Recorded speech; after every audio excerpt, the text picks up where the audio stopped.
I did not turn the volume up. That's for everybody that says that's too loud. I forgot this time.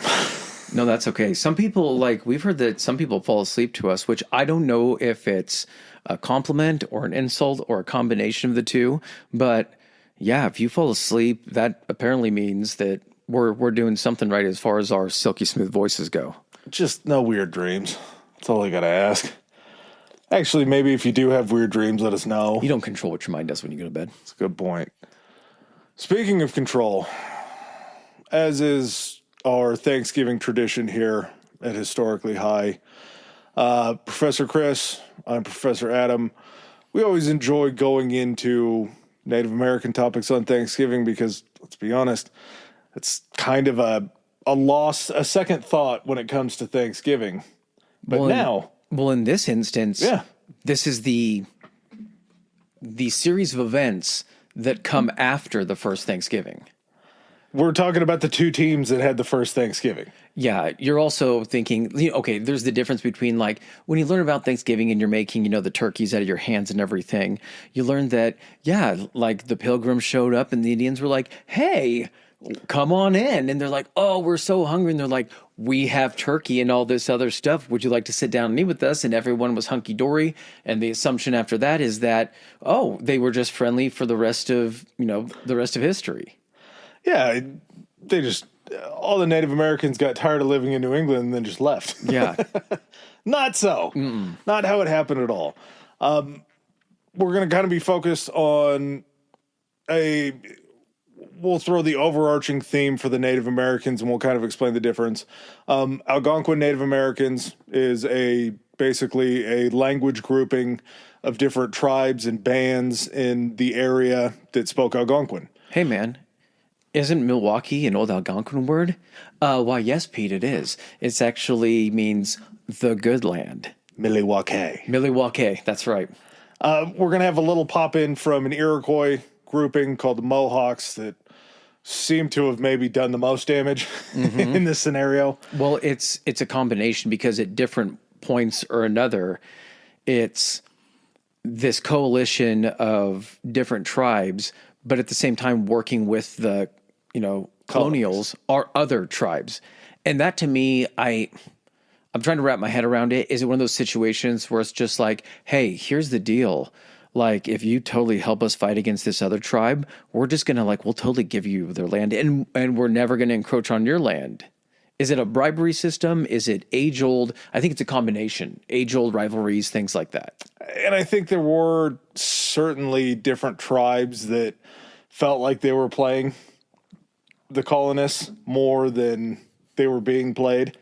But ultimately, we kind of find out that things don't go well for really anybody that tries to play the game. Because the white men don't play by no rules. Not no rules at all. King Philip's War. King Philip, kind of a misnomer here. It's actually Metcom's rebellion. Metcom being a Native American chieftain, a sachem. Sachem. When you told me about this, first thing in my head before you then followed up by saying who King Philip actually was, in my head, I'm like, oh, this is directly tied to the French and Indian War because, King Philip and everything. But much like we do in a lot of situations, being, anglicizing everything, this guy's name was Metcom. It's essentially Metcom's rebellion to basically push back the colonials from the lands that they encroached upon. Because they lost, it becomes King Philip's War. So then blame gets squarely placed on, Metcom for it. It turns out that's probably wrong. Yeah, it doesn't take you getting many pages into the story to figure out who the bad guys are. Okay, so as we jump into it, don't forget 5-star ratings do wonders for us. Our reviews are excellent. Keep writing those. Make sure to subscribe if you're not subscribed. I already did the introduction because we're so bad at introductions. If you've listened before, you've probably caught 1 in maybe 5 episodes where we introduce ourselves. Yeah, but if you listened before, you already know who we are. That's a good point. All right, and without further ado, let's get into Metcom's rebellion.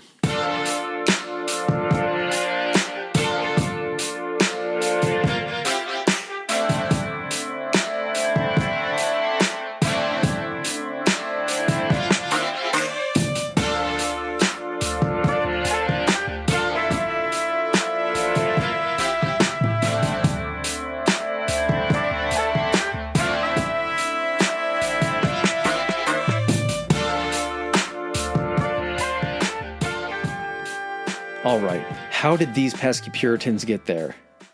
We're going to start out with the Plymouth Colony, arriving in the New World via the Mayflower in 1620. This was a group of puritanical people that believed that the English Reformation into Protestantism didn't go far enough. Yeah, it just wasn't quite hardcore enough. And when you really break it down, it makes a lot of sense because we were kind of warming up with this. Henry VIII wasn't looking to change the religion much. Oh, no, not at all. All he wanted was a religion that allowed him to divorce his wife. Yeah. That's it. Any sort of front-facing thing that he was going to have to justify, he wanted to change. Because it was the bounce back between Protestant, Catholic. And at that point, he'd seen what that caused. And you got to imagine, he's like, okay, here's the deal. I don't want to deal with any of the blowback on this. Just make something that pleases everybody. Number one on the priority list is I get to divorce however many wives I want. They're like, cool, got it. Plymouth Rock, where the Mayflower actually landed. Weirdly enough, I think that kind of has a general assumption that was like the first colony, at least to people who aren't very well versed in history, but it's not. You have the Jamestown. What's the stone there? Plymouth, yeah. Yeah, Plymouth Rock, essentially. Which is very underwhelming if you've ever seen a picture of it. Yeah. Not very big at all. So Jamestown was actually founded in Virginia in 1607. You then had Newfoundland, which was another British colony, founded in 1610. Now, prior to the Plymouth colony being founded, a little thing happened in 1616 up to 1619 where they brought the plague with them. And not only the plague, which is bad enough as it is, but then also smallpox. So you have the introduction of smallpox, and you're thinking, well, it's in Newfoundland, it's also down in Virginia. How is this going to come into play when it comes to Plymouth, which is actually in Massachusetts? Yep, right around Cape Cod. Right around Cape Cod. How is this going to affect the Indians there? Yeah, they travel. The eastern seaboard, especially the Northeast, is not expansive. I mean, it's big if you're walking on foot, but it's easy to travel those distances, especially when it comes to disease. And if you listen to the Black Plague episode, you know how quickly those things can travel. Yersinia pestis in a grouping of people that are nomadic, yes, it's always going to spread. Mm-hmm. And so you have this thing called the Great Dying, which should tell you how bad it was. So the Plymouth colony being founded in 1620 in Cape Cod, they're coming along at a time when they're just like, it doesn't seem to be that many indigenous people around here. And did you know they were actually on course for the Virginia colony and they just got blown off course and they landed in Plymouth? They're like, cool, I guess we're here now. I thought the land that they had purchased was at the mouth of the Hudson in New York. Maybe they're heading to Virginia because they knew where that was. And then at that point, they could then proceed on to Hudson Bay or whatever it was. Yeah, we're going to have to do a little more looking into that. They basically show up on Cape Cod because they turn south to try to, because again, we're talking about the way New York works and the way that the eastern seaboard works. I just always told myself that Boston was below New York. I thought it was bang, bang, bang, going up north, New York, and then Maine. No.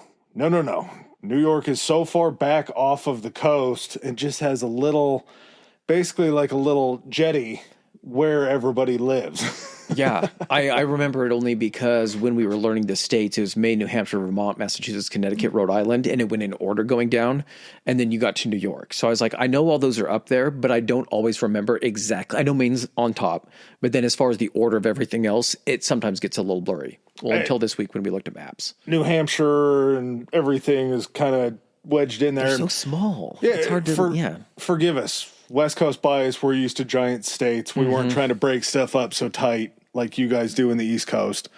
Which you got to think was just a lesson at that point because they were like, we got too many fucking states on the East Coast. Make them bigger. If we did that throughout the rest of the territory all the way over to the West Coast, there would be 250 states. Yeah. It would be insane. Just couldn't do it. And you can even actually see beyond New England, stuff just starts getting bigger. Yeah. We got a lot lazier. You'd be crossing state lines to just go to work. Pretty much, yeah. So they end up missing New York because there were some pretty bad swalls and some pretty low-lying areas going in. They decide to park it in Cape Cod. as soon as they end up coming ashore off of the Mayflower, they look around, and yeah, as you said, they didn't see a whole lot of signs of life, mostly because of the great dying that took place that wiped out just populations everywhere. And then the people that did survive are going to try to group back together to try to build back up and reestablish the population. So I think the Mayflower carried like 100, 102 people. 40 to 50-ish of them were Puritans. Yep. And and this is going to be a recurring theme that kind of pops up throughout this, is there is this entitlement of the divine right of essentially Christians at this point. And it's not like they're going there with this, but when things happen like, oh, the disease wiped out, the indigenous population here, these were their lands, they're like, well, God controls the disease. If the disease wiped out these people and didn't wipe out us, obviously God doesn't want them to have the land, and so we should totally take it. He's just clearing the board for us. Yeah, I didn't think about it that way, but for sure, they set this land up for us, and then because we are saints and they are sinners, they're then punished, and we're given this land that's already prepared for us. And it was at the very tail end, I think, of 1920. So I think it was like December. 1620? Yes. Yeah, it was like December of 1620. Things are rough. I mean, you're coming over with 102 people. You probably lose some people pretty quickly. And you're working in a system that has no infrastructure or anything like that. You're trying to farm the land. You showed up in December, so you're having to wait even till the spring before you're able to do anything there. You didn't pick the best spot. You thought you did, but you had really no clue. And so things start getting kind of hard for them, and November ends up rolling around in 1621, and the closest tribe, I believe, at that point to them was the Wompanoag, correct? Wompanoag, yep. And so the Wompanoag, they had some interactions. They had done some trading and everything. They were relatively, kind of at peace. There wasn't really any conflict going on. And the Wampanoag end up pretty much bailing out these Puritans, and that's where we get the first Thanksgiving. So it was basically the Wampanoag saving the Puritans' asses, because it's not like the Wampanoag would have not survived. There's a very, very good chance had the Wampanoag not come along and taught them how to farm the land correctly, because they brought over a bunch of seeds and different things from England. You have different soil types. You have different growing seasons. There's different temperatures, different arid climates that you have to contend with. And so without the Native Americans being able to explain to them, you have to get your seeds into the ground at this point so you can have your harvest. And this blows me away that it's October 1621, but it makes sense because November, you're going to be further past your first harvest, basically. So October 21st rolls around. The Wampanoag chief, his name was Massasoit. And again, we're going to use a lot of words interchangeably. There's not going to be a lot of chiefs here. We're going to kind of focus on some of the wording that they use, just because I personally think it kind of gives a little bit more. He was known as the Great Sachem. His name was Usamequin. Usamequin, yes. So Massasoit was, a lot of these titles are titles that the Puritans were just like, oh, this guy's introducing us as this name. He was basically saying, I'm the Massasoit. I am the leader of the Wampanoag nations. And they're like, oh, your name is Massasoit. And he's like, actually, my name is Usamequin. They're like, Massasoit. Sounds better. Sounds easier for us to say. Since he is the Great Sachem, this is where things kind of get a little bit tricky, because he is the sachem of a group of Wampanoag, but he's also basically the chief of the Wampanoag people. God, why am I forgetting? He's like being the governor and being the president at the same time. So basically, yes, he was the governor of, a state of what was called the Pokanoket people. And then he was the mayor of the Pokanoket people, but then he was also the governor of the Wampanoag. He was their headmaster, basically. There's going to be a lot of discussion as well about different tribes and different regions that they're in. If you do have a chance to pull up just a map of basically the New England area, which is where all of this takes place, it'll be a little bit easier to understand where these different tribes kind of have their area. We're going to have the Wampanoag that we've already talked about. We have the, how do you say the N one? Narragansett. Yes, Narragansett. You have the Pequot. You have the, Paugussett, is that the one you said? And then the Quinnipiac, You have a couple other ones. Then you have kind of where Massachusetts is, more northern, kind of the central northern area, the Nipmuc, and we'll probably get to some other ones, but those are the ones just I can remember off the top of my head. Mohawk. Yeah, there's the Mohegans. a lot of different names in here. So yeah, the first Thanksgiving is held October 1621 between the Wampanoag and these new colonists that formed the Plymouth colony. And as Chris stated earlier, 102 people came over in 1620 on the Mayflower. By the time this Thanksgiving happens, there's 53 surviving members of that 102 people. So they were running out of folks pretty damn quick. It tells you how badly things were going for him. Yeah, Massasoit had 90 of his men that were there with him. So you already have clearly more numbers on the native side. The absolute crazy thing about how this all goes down is we're talking about 53 surviving pilgrims, we'll call them now, future colonists. Which, whenever you see the statues, why do they try to make them look so menacing? It's the big jackets that they have. It's I don't know pants. If it's the outfits. Yeah, the pants, the buckle on the hat. Yeah, they just try to make them look imposing. I think it's what was in style for the English at that point. It was, but I'm saying the statues that they still have, over in New England. Very big. True, good word with imposing on that. Kind of around the time that we're going to be talking about, I believe they said that it was 53 now. By the time we get around to, I believe it was 1670, there was about 10,000 people in New England. Yeah. So just everybody coming over, and kind of the things that start to turn are you have the Wampanoag in the first Plymouth colony, the first generation, finds peace pretty easily. Unfortunately, as that generation fades out and you move into a second generation, peace becomes less important than almost establishing yourself, because you had to survive through that first generation in order to continue to grow. The second generation is more about spreading your wings a little bit and making sure that your family moving forward is going to have a better life. Yeah, I wonder if part of it too is, so you're the Wampanoag, you're watching for almost an entire year. These people just lose people. And at that point, you got to imagine in your head, these people do not seem like much of a threat. There's 53 of them left. You haven't seen any more of them come in your area. You've probably heard tale that there's others, further to the south or, way up north, maybe. But at the same time, you got to be stepping in, just being like, come on, we'll help you guys out a little bit. You're not going to do anything. You're no threat to us. Well, not only that, but I think that for the most part, these weren't the first white folks they've seen. They've seen plenty of French fur trappers that have already come down through these parts in these areas. Yeah, all the other white folks brought the diseases. Yeah. You have Spanish incursion. You have the Dutch in New York. You've seen white people before. And for the most part, it wasn't great in New York, but for the most part, you're trading with these French fur trappers. You are establishing a rapport with them that's actually kind of beneficial when it comes time to square up with the English. Mm-hmm. So we have Massasoit, who would pass away in 1661.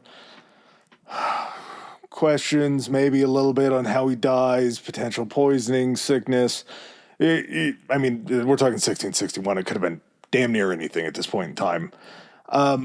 Pilgrim incursions on native land start to kind of threaten this peace a little bit. He's succeeded by his son. His name is Wamsuta. I believe his Christian name was Alexander. Yeah, the name they gave to him was Alexander, and they painted it like they named him Alexander after Alexander the Great. And that's going to come into play when you think King Philip and everything. Real quick, jumping back kind of before that goes down. So 1633 rolls around. They're still surviving. I think another ship of Puritans made it the next year. Yeah. The next year after they had arrived and everything, in 22 or something like that. But 1633, you have a recovery from the great dying of a new generation of, these indigenous people being born. So the ones that are currently there as far as the colonists, they're not going to bring in any new diseases because they're there. They're not they're not going off anywhere to bring them in. But as you get this continued influx from 1628 to 1640, they saw a huge increase in English immigration coming over because guess what? There was land up for grabs. And so 1633 rolls around, you get a smallpox epidemic, and in some of these areas, you would have 90 to 100% mortality rates. There was an area that was a combination, or they were neighbors, of the Mohegan and the Pequot, and they were reduced from 16,000 down to 3,000.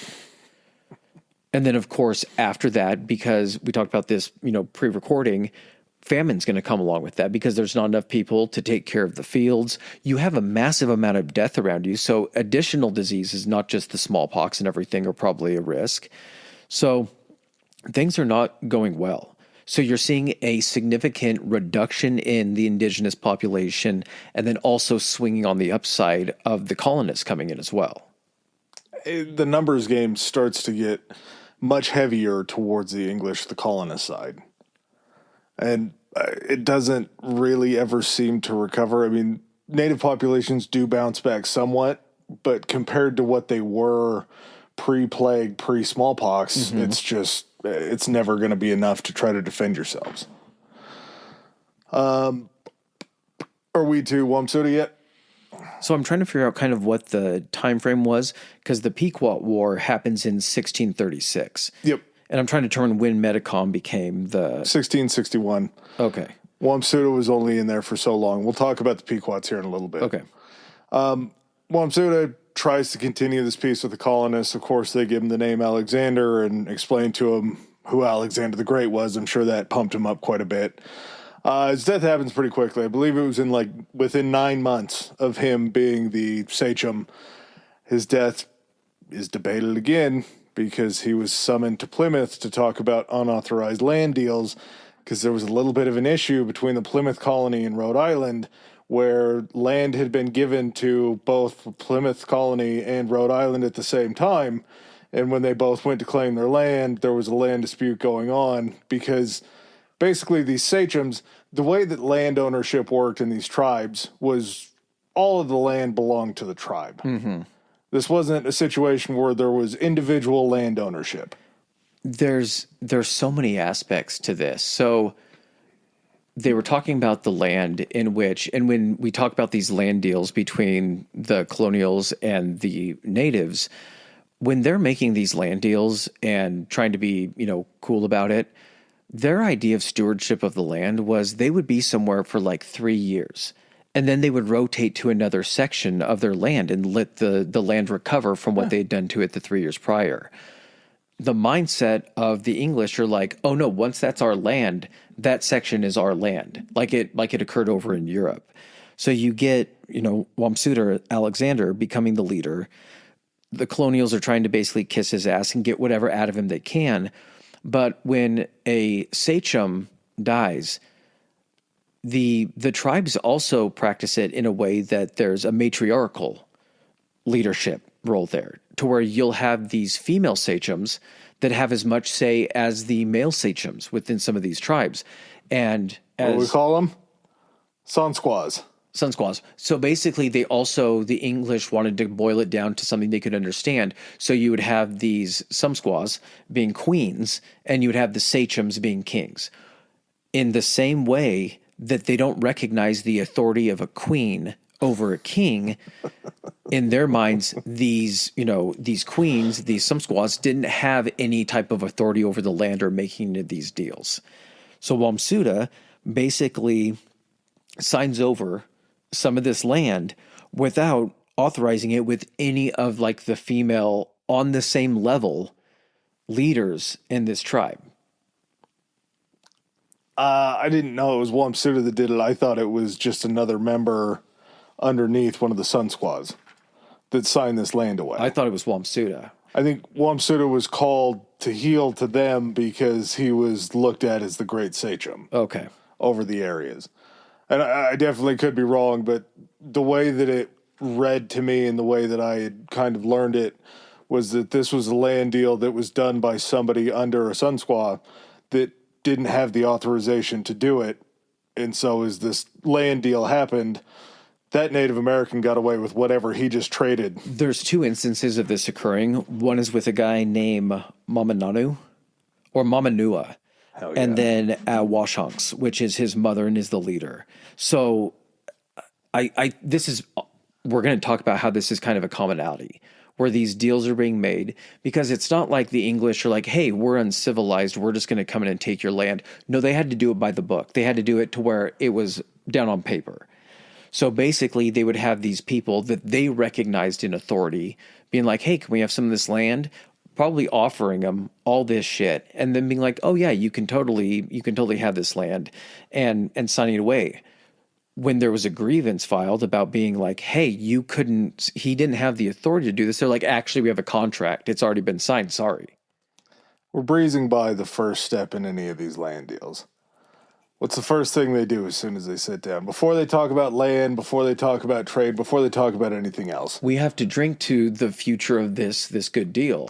Start feeding them booze. Mm-hmm. And these people who didn't have alcohol in their culture... No, they did. It was just very, very different. It was like It wasn't hard liquor, was it? No, it wasn't in the sense of like... rum. In a way, but they were making it out of like grasses. And it was more of like... You're not drinking. It's a fermenting process of stuff you probably don't ferment nowadays to actually get alcohol. The English were like, oh yeah, this is like hardcore brandy, like heavy shit compared to what you are. So after a couple cups, they're like, okay, let's make a deal. And as soon as that deal happens, they're signing away A, things that aren't theirs. B, they don't even know what they're signing away most of the time. C, you're dealing with a potential translator that is leaning more towards the colonial side of things. These contracts are not drawn up in your language. No. So when they're reading you this stuff, they could just, use a couple different words or anything like that. Your translator might have a basic understanding and looks at it and is like, yeah, I mean, I guess that's the word for it or whatever. Well, it also There's a lot of tomfoolery. Yeah, it doesn't help that the Algonquin language that these natives speak don't have letters. Yeah. Like there's no letters to create words in Algonquin. It's more of just a spoken language. Mm-hmm. So yeah, while Wamsuta is in Plymouth, he ends up dying of natural causes, which seems very odd that a man who left healthy and showed up to Plymouth to meet in front of the courts. Where was he staying when he was in Plymouth? In cuffs, in custody. Oh, I thought he was staying with... No, he probably had to be He died in custody. That's tough. Pretty tough. Metcomet, his younger brother, King Philip, kind of holds this as there's a great chance that Wamsuta was killed by the Plymouth Colonists. Metcomet ends up succeeding him. He succeeds his brother as the sachem of the Pokanoket people. The grand sachem. So he's like the governor and the president. Yeah, of the Wompanoag people. Repeated concerns over these native uprisings just keep increasing tensions. And was Metcomet reaching out to these other nations? Yeah, probably. Well, he had dealings being essentially in line, because until Wamsuta, I'm not sure of the hierarchical or the line of succession when it comes to their tribe.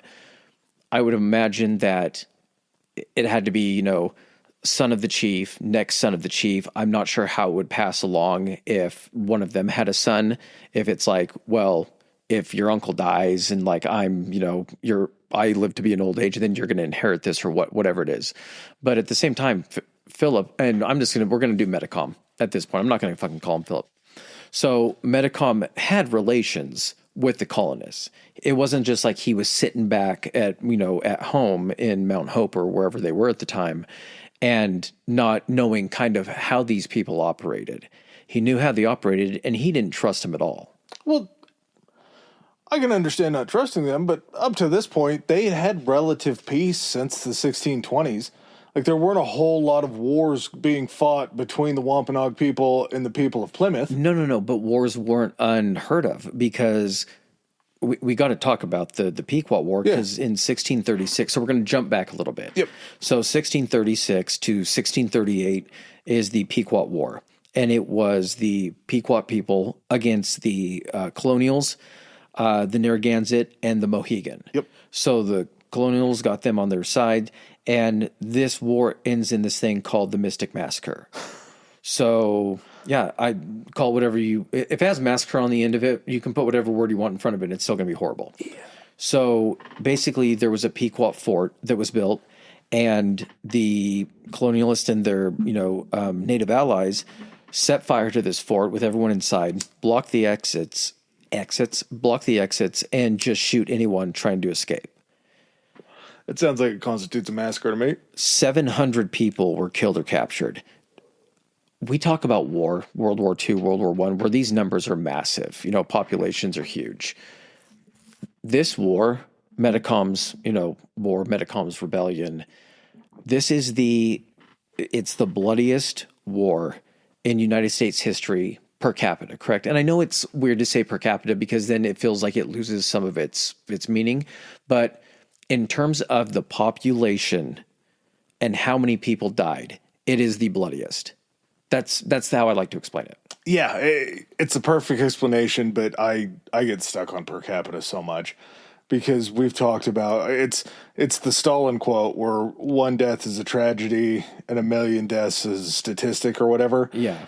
Here, there's no amount of deaths that don't just become statistics. Like, it all feels like a tragedy because there's only so many people. Yeah. So 700 killed or captured and sold into slavery. And that's going to also be kind of a reoccurring theme throughout this.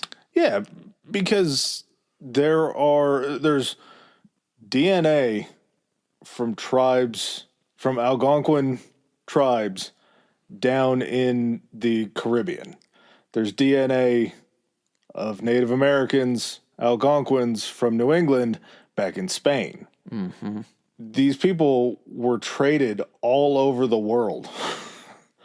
Just to wherever they were needed if they were captured, not killed. Yeah. That's a pretty big statement to know that not only were we importing people from Africa, we were also exporting quite a few Native Americans to other places. Don't say we. Yeah. It's a real Art Vandelay situation. Yeah. He's an importer-exporter. So not only are you pretty much just shipping off a vast, portion of their people, you also make them sign this bullshit Treaty of Hartford, which prevents the Pequots from returning to their land, speaking their language, or even calling themselves Pequots. You strip them of their identities completely. Yep. It was we're going to completely get rid of your people as a people as you know it, and then we don't have to deal with you again. And it'll send a message to everybody else. Well, the message was received because they also had these two tribes that were allied with them, the Narragansett and the Mohegan, who were just watching this thing and being like, what the fuck? They're getting a firsthand account of what these people are going to do if they turn against them or if they try to stand up to them. And I think in the sense that maybe the colonists, the English, we're looking at it like it'll keep them in line as well. It also made them realize that, like, okay, there's more of them arriving. If this is a commonality that they're going to go ahead and rise up, and this is what they're going to do to anyone they have to fight against, at a certain point, we're going to need to shit or get off the pot. And it gave them a reason when it comes down to it to essentially do that. Yeah, they had to... Not always on the right side, but to do it. They almost had to switch from playing checkers to chess. Mm-hmm. And the Mohegans placed themselves in good relations with the Connecticut colony. The Narragansetts just kind of kept to themselves. They were just very neutral with Plymouth, while at the same time, they had fought against the Wompanoag people for so long. This was an area where it was hot between the Narragansetts and the Wampanoags, which is ironic with how this turns out, but at the same time, it wasn't really a kinship or a friendship between these two groups. It was more of the colonists pushed them to the Wampanoag people. And like you were saying with the Mohegan, so the Narragansett leader, his name was, I want to get these names right so badly, Miantonomo. Yeah. Sounds good. God damn it, I'm going to try to pronounce it. I'm going to get it wrong. Miantonomo. There you go.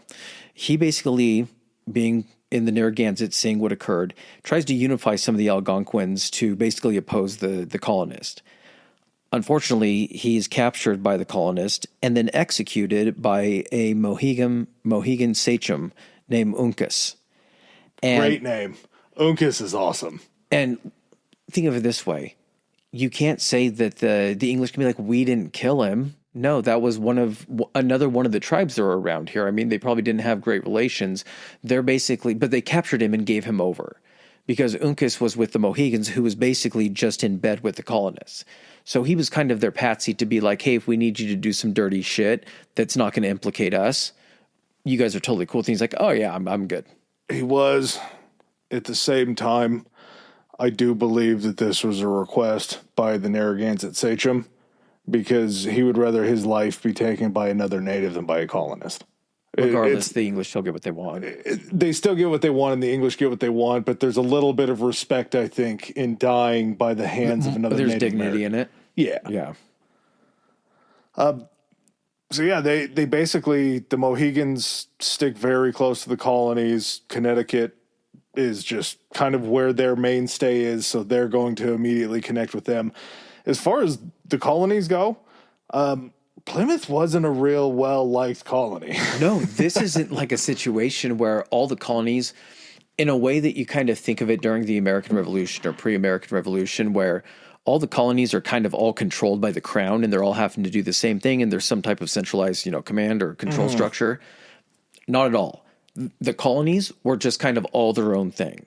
And so you had the colonies of Rhode Island, Plymouth, Massachusetts Bay, Connecticut, New Haven, and they all developed their own relations with the Wampanoags, the Nipmucks, the Narragansetts, the Mohegans, the Pequots, and then others, which in turn all have different relationships with each other.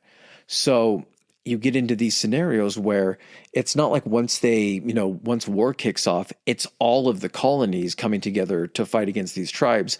It's kind of like we're actually cool with them and we're kind of in a place where they're not really attacking and they don't really have a reason to attack us. So we're just going to kind of sit this one out.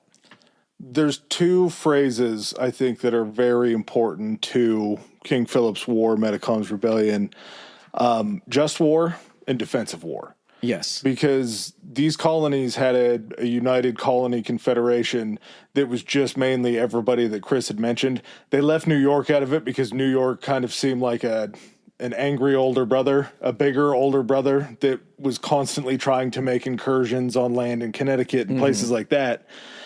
But basically, in order to get this colonial confederacy to fight on your side, you had to prove that it was a just war. You had to prove that this war was brought to you basically to unlock the troops from these other colonies to come fight for you against these native tribes. Yeah.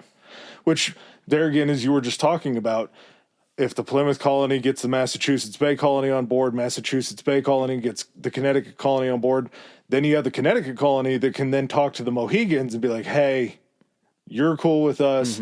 We're in bed with these guys. I know you're probably not a super big fan of the Wampanoags. Why don't you come down and help us? And in doing so, you're kind of our ace in the hole. Yeah. Because you know how these people fight. You know how to counter any sort of attacks, any you can ambushes. Scout, you can fight. Yeah. You know where things are. You know where you would establish defensive positions, and so it's going to be similar to probably their tactics. Well, and a massive part of what the colonists were doing over there, just out of Plymouth Colony and around all these others, were they were trying to spread Christianity to the natives. They would end up converting some of these natives. They were called praying Indians is what they're called. We're going to stick with praying natives. They would basically lose their tribal identity. They would cut their hair. They would take Jesus Christ as their savior. Anglicized names, which would pull them away from their tribes in hopes that they would then be accepted by the colonists. But then the colonists still looked at them as natives and wouldn't accept them into their churches. So you have these things called praying villages, praying towns that are showing up where you had these Native Americans that have basically said no to their heritage in hopes that the Christians accept them, who also said no to them. So they're between this rock and a hard place, constantly trying to please the colonists. And a lot of the time they're trying to serve as like, not emissaries, but like as a bridge between like, I'll definitely help you communicate. And they're trying to kind of, lean over on the stage and be like, hey, I got your back. I'm going to be advocating for you. And then they'd look over the colonists and give them the thumbs up.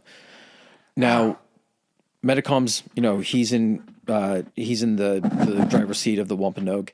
So tensions just continue increasing, basically because of a litany of factors.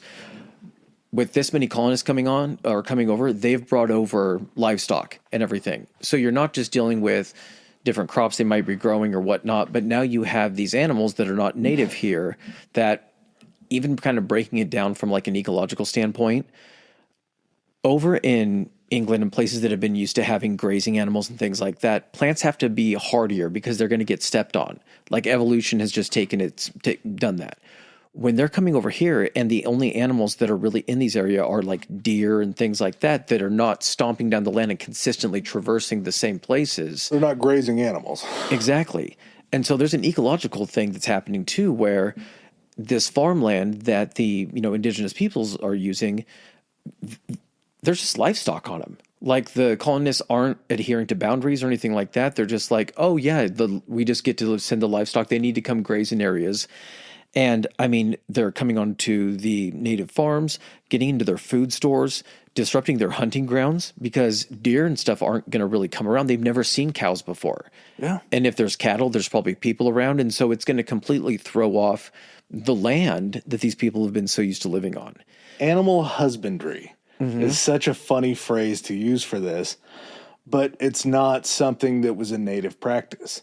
And along those same lines, even if you're talking about agricultural means, the planting schedules were so different to where the colonists would just hammer one area with the same crop over and over and over again and strip those nutrients from the fields. And all of a sudden, there's nothing that's going to grow in that area because there's just no nutrients in that soil. We got to expand. Yep. We got to keep moving on. The Native Americans did not believe in fences. It was something that was just so foreign to them because, as we talked about, it wasn't one person's land. It was the entire tribe's land. Why would you need a fence to keep people out if everybody owned that land? And again, they knew so much about the land and how to live with it that every 3 years they're moving on to different areas. Yeah. And of course, this becomes an issue because Metacom is brought to Plymouth to have to talk about these things. And basically, the financial system, the currency that happens begins with pelts. It begins with the fur trade. The fur trade is hot in England. That's something that everybody wants over there. It's cold as shit. They're all tired of wearing wool. Let's get some furs over there in fashion and let's make some people look good. Did you know there was this trend kind of during this earlier time because like lice and all that kind of stuff was an issue, that they would use some of the pelts to actually make like merkins? Aren't merkins like a pube? Yeah, it's like the fake pube that they would wear because the women wouldn't want to have actual pubic hair, but because of the lice and everything like that. And they could just use a merkin whenever they wanted to. I don't know if that's factual. I just made that shit up, but I do want to say that I believe that could have happened. Yeah, it's pube rug. Yeah. In my rewatch of Blue Mountain State, that's what Sammy has as a merkin that he ends up selling to a woman who's looking for a fake mustache. But it makes total sense that you would want to try to avoid lice or anything like that because, again, nobody was clean in the 1600s. Don't look too much into it. Everybody was dirty. These beaver pelts that were in the area were basically hunted almost to extinction. They clean these fuckers out. While at the same time, the style's going out, you need a different type of currency. And it starts to benefit the colonists. You had wampum. You had these beads that are made of shells that are... they're works of art. They're absolutely incredible. Fucking cool. Yeah. I looked up and went down a rabbit hole because you get these like wampum rods that they then break off. How are the shells that thick? So I don't know, man. The purple wampum is made from quahog shells, and then the white is made from. Oh my god, I even wrote it down. Where is it? I'll find it. Mussel? No, not mussels. Fuck, I can think of it too. They're both kinds of oysters. Oh. Purple made from quahog, white made from whelk. Okay, so they would break these things into chunks and then form them into beads and everything like that to where they were just beautiful. Oh, that's another thing too that the livestock did. And also like the fishing and all that kind of stuff. They had all of these like grounds where they would have like oyster beds and all that kind of stuff where they could go harvest that stuff. And all of that was getting destroyed. Yeah. It was an ecological disaster for the Native Americans to have just all of these new techniques that are pretty ham-fisted coming in and disrupting things. You would have them trying to use the system in which the English were like, oh, you got to use this to air any grievances. They're coming to them and being like, hey, these fucking cows keep getting into our shit and are on our lands and are well outside what you guys actually have access to. Do something about this. And so there's these half-ass attempts by, colonists. But at the same time, if there's cattle on this guy's land and he ends up killing it because it's been hanging out and grazing in his fields, there's huge fines that are levied against these people. Enough so even to the fact when all these bullshit, little fines and like penalties come up, if you're not able to pay them, what do? Well, if you're not able to pay them because they're in shillings now, you're not paying back a fine in wampum. You're paying it back in shillings. How are Native Americans going to get shillings? They're not trading enough with colonists to be able to get this money. Which means they have to trade more, or the wampum becomes this insanely low value currency. And they're like, well, people still like it. It's like jewelry to us now. And so we'll give you what used to equal, 100 wampum, it's worth like 10 now. But we'll give you these shillings and then you can turn around and give them back to us. You get a 100 shilling fine, though. You don't have enough wampum to pay that. What do you have to start paying that with? Land. Yeah. So in order to pay off these fines and these arbitrary debts that are being owed to the colonists, they're having to sign over land to these people that are just continuing to grow their areas. There's kind of an interesting process of kind of how things go with like trade and like you were talking about like furs and everything. So in addition to this land, basically taking the land when they couldn't pay their fines, there was also this lend leasing thing, which was ridiculous because, again, as people that believe like you don't really own the land, you're just kind of renting it for a little while. Mm-hmm. They were like, okay, yeah, we'll lease you this land. And then after, the lease was broken or something like that, they would again incur penalties. And if they didn't pay up, they would lose the land. You then had the introduction of, guns weren't a new thing because you had the Dutch coming over, you had the Spanish coming over to some degree, or not the Spanish, the French, sorry. So they had been introduced. Spanish were there. Oh, okay. So because they had the Louisiana Territory. Oh yeah, okay, that's right. So you have the natives who are used to firearms, and not only used to them, but weirdly enough have better arms than the colonists do because they're able to pay these things in furs. And especially with the colonists having to be the ones that are probably having to supply them with powder and shot at that point, they start to kind of reduce their ration, but they're still providing it because they're like, we're not going to go hunt these furs. We still want them. We're going to pay you less for them and everything, but we're going to keep you guys in enough ammo that you can keep shooting animals and bringing them back to us. This is something that I absolutely love it so much because it totally makes sense when you break it down. You have these colonists that came over from England that still have these loose ties and affiliation with England as being colonies of England. Mm-hmm. But at the same time, they're not sending the top military technology to the colonies. Who are they fighting wars against? They're fighting against natives that they believe are subhuman. You guys don't need more than just some of the shit that we're about to put out of service, but it still works. It 100% makes sense. So you're not a profitable enterprise yet. Mm-hmm. You're just still, if you become profitable, fantastic. We'll give you a little bit of support. Once you guys start actually sending over some stuff, then we're going to start providing troops to make sure that we, keep our enterprise. We have general militias that are over there. They're not training and drilling all the time because, again, war's not that big of a deal. So if you get guys that are militias that pull these guns out of the garrison buildings and go fire them once a month for training, you're not living with that weapon. You have cattle. You're not hunting or doing anything like that. You're probably not cleaning them as you're putting them back. They're going to just basically fall into disrepair. Soldiers aren't coming over there as far as like current soldiers, maybe former ones, and they're coming over there because they're like, oh, well, hey, there's land over there I can have. The crown isn't, you don't have barracked royal troops over there or anything like that. You might have some people that are like, oh, you used to be a soldier, go ahead and go over and you'll be, in charge of running the militia or something like that. But for the most part, these people coming over are just land grabbers and farmers. And you put that up against a Native American tribe that for decades has been trading furs, as Chris was just talking about, with these Frenchmen that are handing them over these guns that are the newest technology. They're internal flintlock guns. Didn't realize that was a thing. Well, the English still have matchlock guns, where you still have wicks that are coming out of the black powder in some of these rifles that they have to light to fire. But these Native Americans aren't just drilling and training with guns for practice. This is how you live. These things become basically a second cock. You are you don't decorate your cock usually, but I mean, you can. You're personalizing them. You're cutting out parts of the stock. You're putting in wampum inlays. You're basically making this a part of your personality to where you're hanging different charms for different things that you're hunting off of it for good luck. They're shaving off weight, like parts of the wood. They're like, it's not right balance. This is how I shoot. I need to be able to swing it up faster. They're reconfiguring how like the stocks and everything are shaped so that it's more comfortable for their style. They're living this life. Yeah. You don't get anything while you hunt, you don't eat. It's very simple in that way. So you have these natives that are primitive and they talk about how they're subhuman and they can't figure this out. They have better weaponry and they're better shots than these colonials that are kind of sitting around being stupid, fat, and happy because they're not fighting in wars with their subpar weaponry.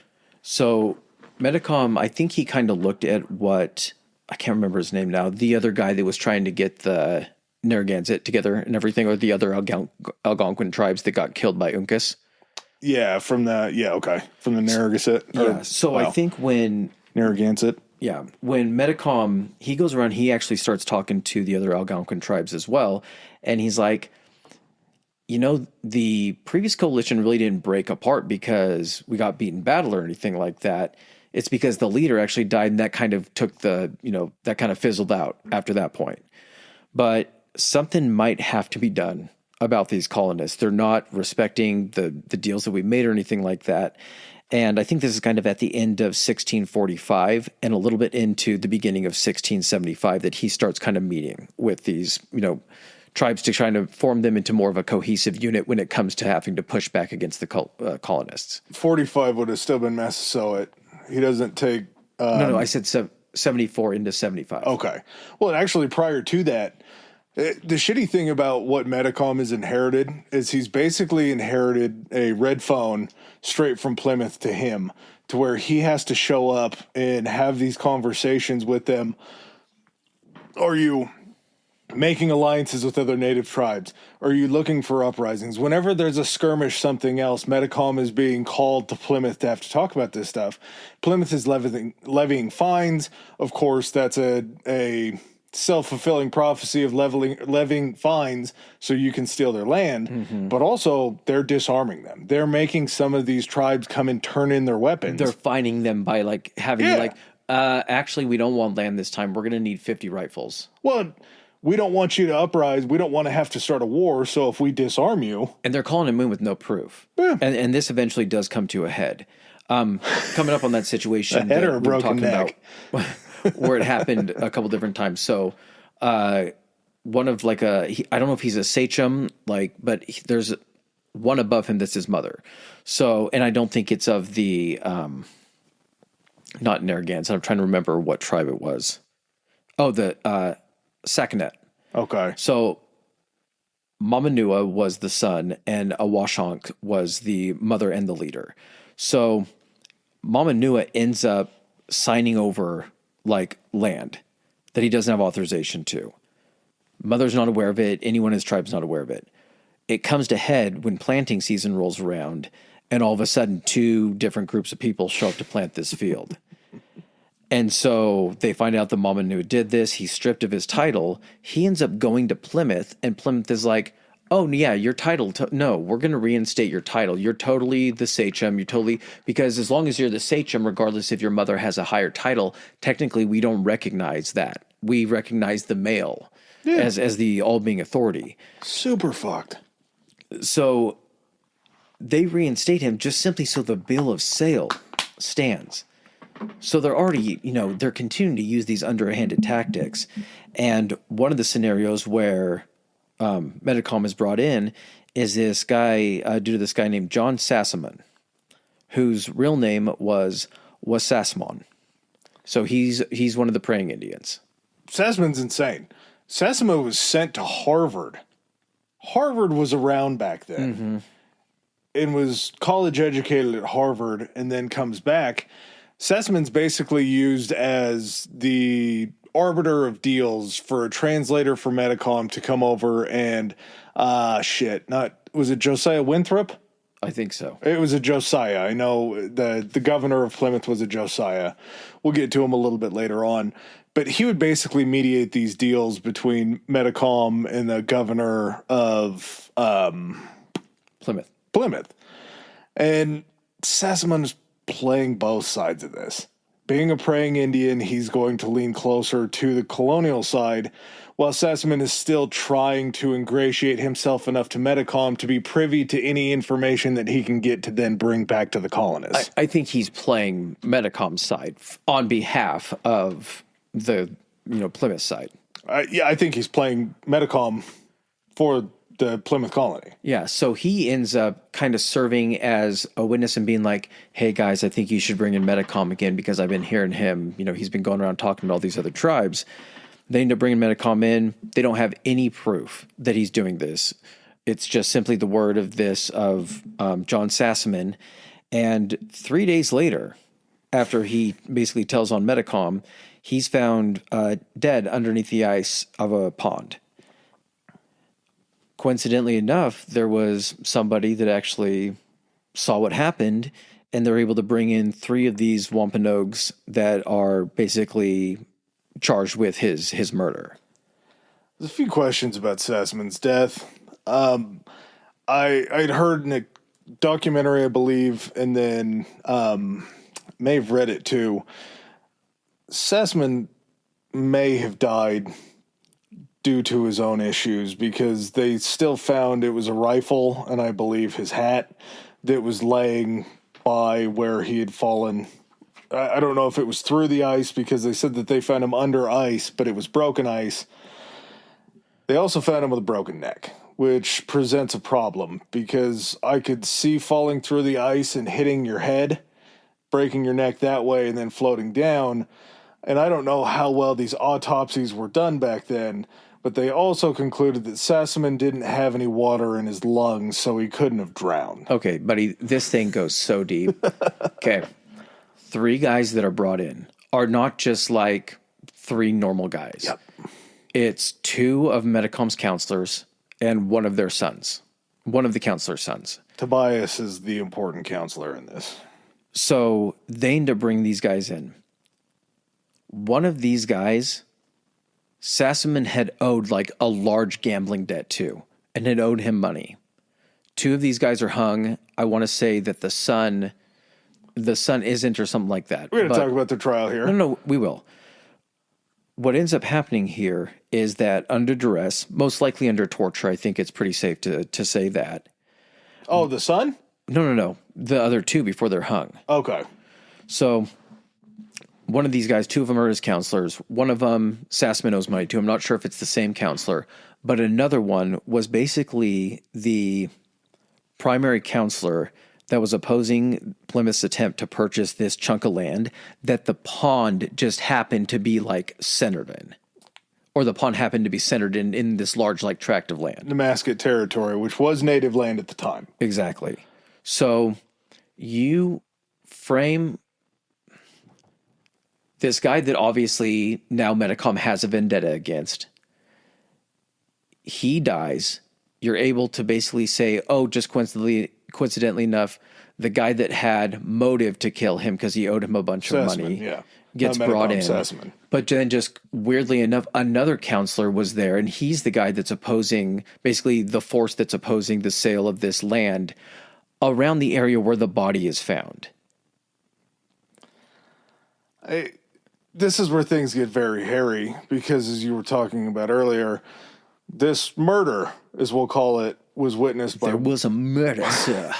By one praying Indian that said he was up on top of a hill as he was staring down and watched this whole thing play out over the pond where they killed him and then threw him into the water. Back in courts at this time, in order for this to be used as evidence, there have to be 2 witnesses. Now, they just went ahead and relied with one witness on Frontier this justice. because the jury was made up of 12 colonists, but then they tried to even this out a little bit by giving them 6 native elders that were supposed to guide them through the process of basically what the culture dictates. And we're also praying natives. Now, here's an issue with this. This is a Native American man that died on Native American soil that was supposedly killed by Native Americans. This trial happens inside of the colony. So they have completely disrespected the rights of the territory that this happened in and are prosecuting a native crime in a Plymouth court. How do you do that? What rights do you... There's no jurisdiction. Yeah, you don't have any jurisdiction. What rights do you have to try something that doesn't happen on your land? If anything, this needs to be tried essentially however the tribe wants to try it. If there is even, and if they're going to try it, there has to actually be something that happened other than you guys actually killing this guy and then framing up people that are going to benefit you directly by having them off the board. Yeah. And not only that, but before they die, they have them sign away in whatever ways they can the rights to their land. That's what it was. Metcom's counselor, Tobias, was holding up this colonial land purchase of this Namasket territory where the pond was.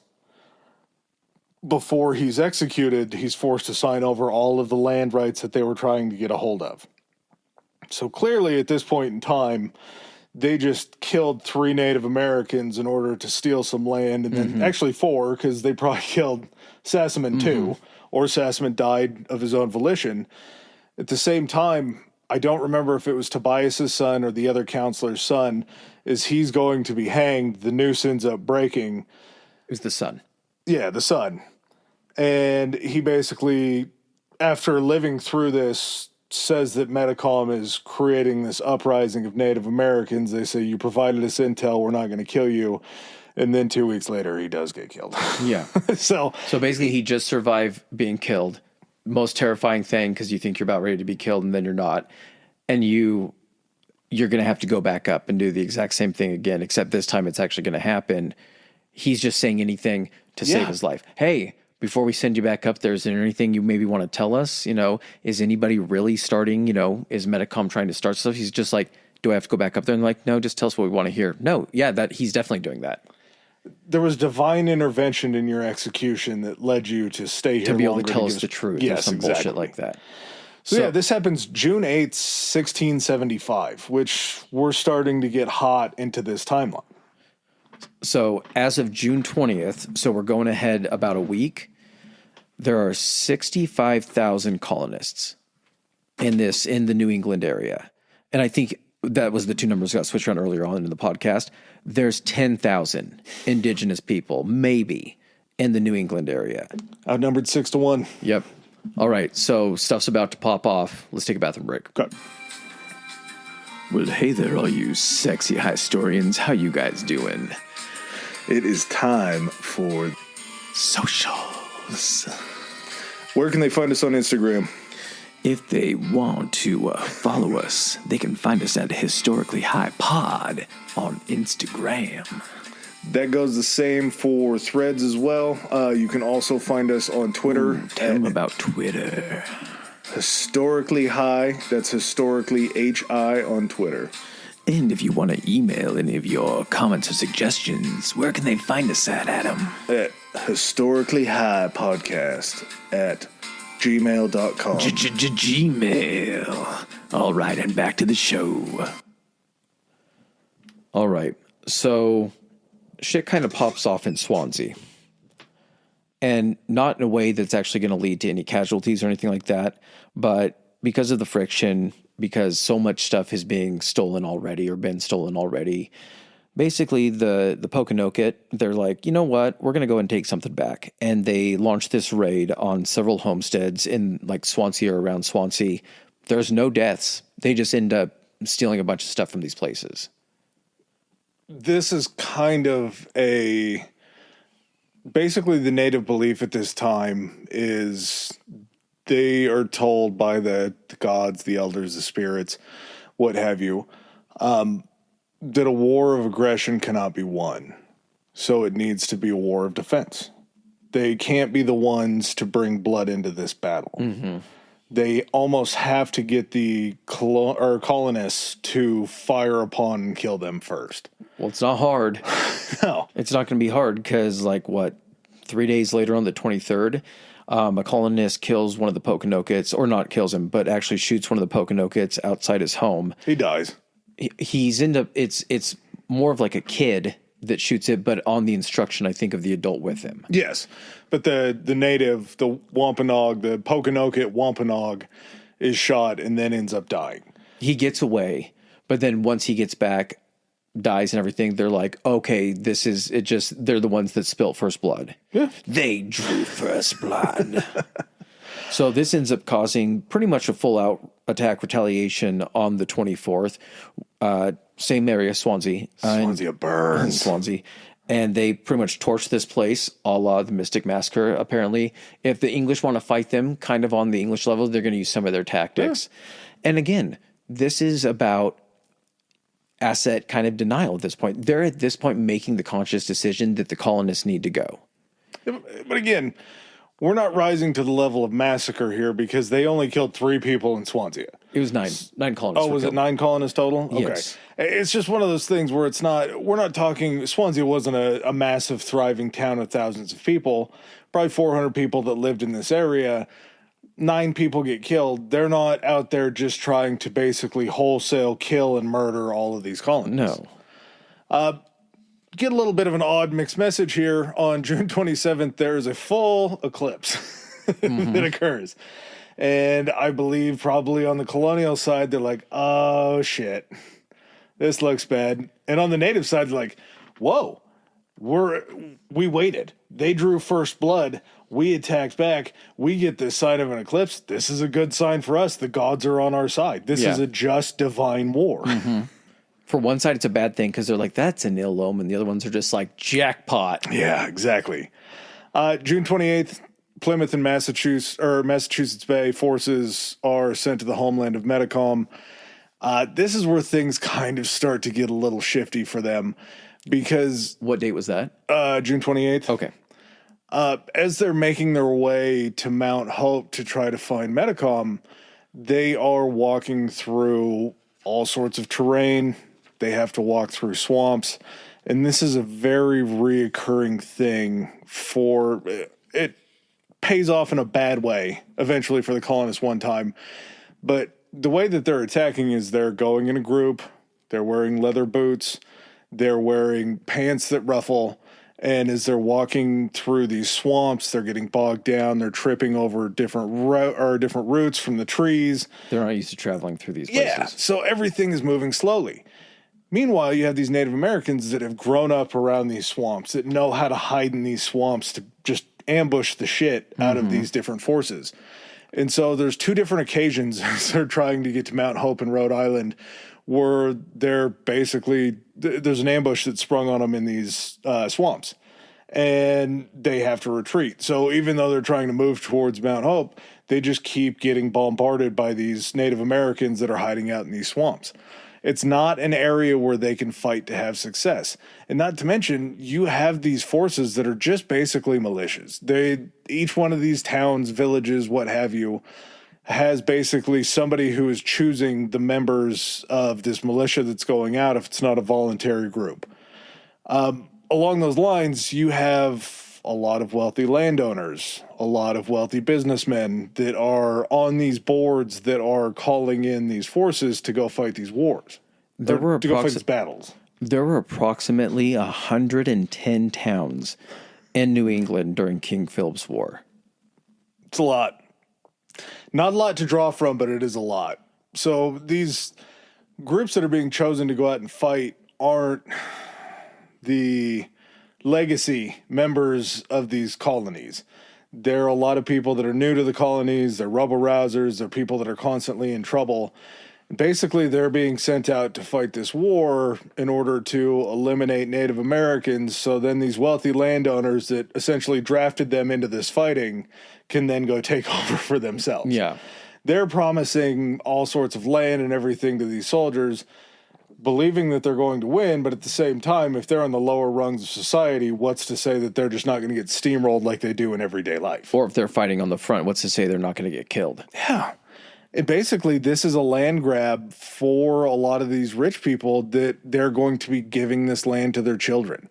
And as we know back then, monetary possessions mostly make up land if you're trying to build an empire. It's something that's always going to have value. And these guys just aren't prepared for what's going on. They're not, even if you were fighting back in England or anything like that, you're not fighting pitched battles like you would in England. Yeah. You're walking around in this big group out in the swamp and you're just getting picked off by Native Americans that are darting between trees, that are climbing trees. They're just everywhere. Like they should be fighting. Yeah, we talked absolutely. about this before the podcast. If you were to just explain to somebody the tactics that England and the English were used to, where it was, hey, line up in a straight line and march toward the enemy. They're going to take a shot. We're going to take a shot. And whoever is still standing, then reload and take another shot.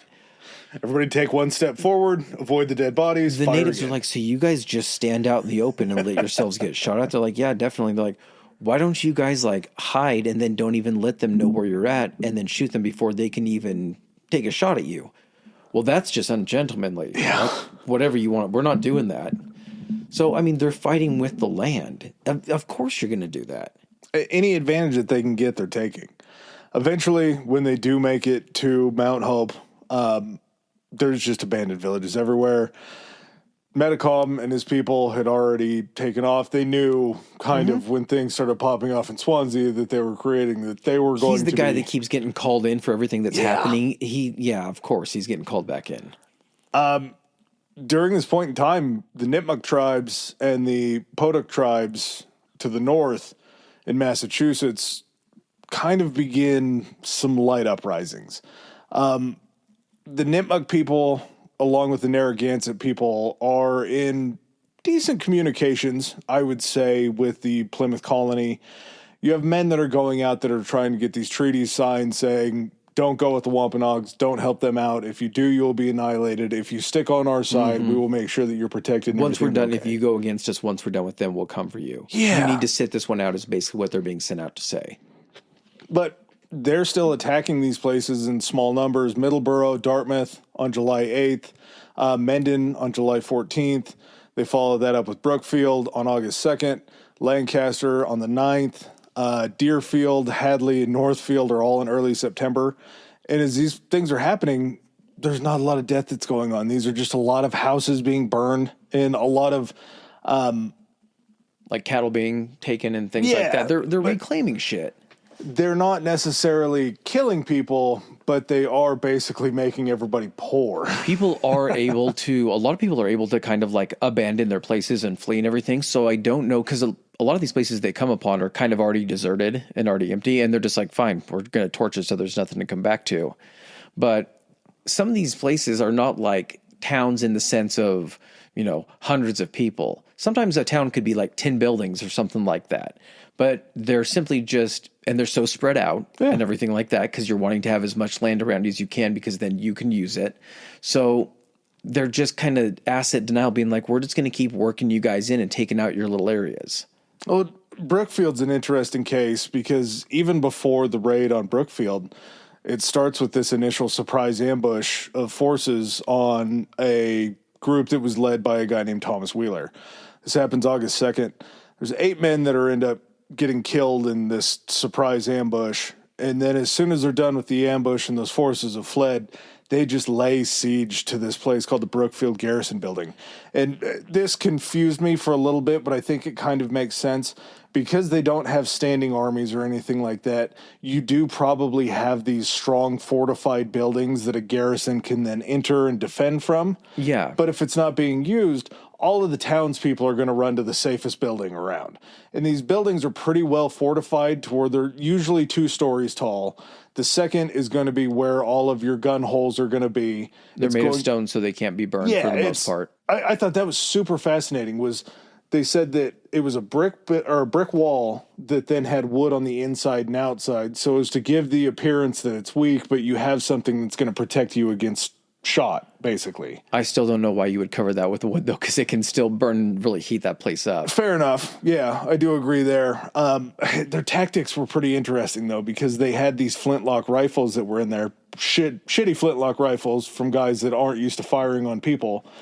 And they would stick the guns out of the gun ports, they would fire, then they would hand that rifle back to one of the women who would be packing it, handing them another rifle in the meantime to fire to keep a consistent volley going to try to defend the area. I think in those scenarios, you're marching your troops through that town, probably picking up a couple people. Yeah. And because you're going through that town in the direction, you're probably turning around and being like, you guys might want to head back to the next town. Like anyone that can't fight or do anything like that, like in case we get pushed back, you guys might want to hightail it. Yeah, and so they end up in these garrison buildings trying to defend themselves.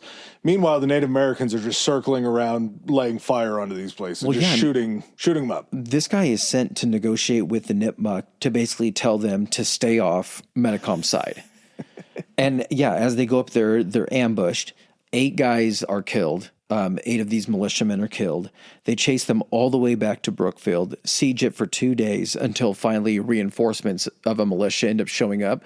And at that point, the natives are just like, all right, peace. And they end up just leaving, which is fine because that's not what they were. They were just there to deny the assets, to take what they needed, which they could do if all of the guys are held up in one building. They're just able to go around and do whatever they need to do. And then they just torch everything around them. And the whole time, Plymouth is at this New England Confederation saying, we need your help. Connecticut, we need your guys. Massachusetts Bay, we need your guys, because once they get through with us, they're coming after you. And everybody else at the Confederation goes, we'll commit some guys, but we have to figure out, this is a defensive war, right? Because we still have some rules that we have to go by. Like, well, yeah, they attacked us first and burned our buildings. Like, you guys didn't do anything before this as an act of aggression to the Wompanoag people, right? Like, you didn't have anybody killed maybe to steal some land or anything like that? And all the guys from Plymouth are like, what are you talking about? Who does that? Yeah. Is this something that happens in your guys' territory? Because we run a pretty tight ship. Mm-hmm. Well, the almighty dollar ends up kind of overcoming the problem of this defensive war because they know that it's going to cost money to go through and try to eradicate the Wampanoag people. But at the same time, they also see the potential financial boon of being able to enslave these people and then sell them overseas.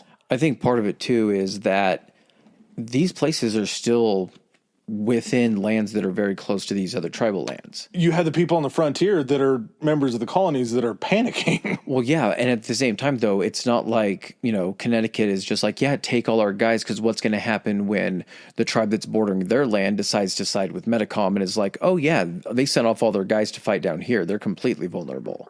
So no one's going to leave them, in that kind of situation. Yeah, it's eventually the Confederation has to declare war on the natives, and this happened September 9th, 1675. Now we start to see different garrisons, different militias that are coming into this area to try to knock down the Wampanoag. Meanwhile, you have the Nipmucs, who you were talking about, were reached out to for a potential peace deal, seemingly starting to terrorize these areas too and come into line with the Wampanoag people. So now you're not only fighting one band, one group, you have somebody else that you have to worry about as well. You're going out and you're speaking to the praying natives that were former Nipmucs in those areas that are saying, you guys should probably leave. If you want to negotiate a little bit, talk to us. Don't go any further past us because they're going to kill you.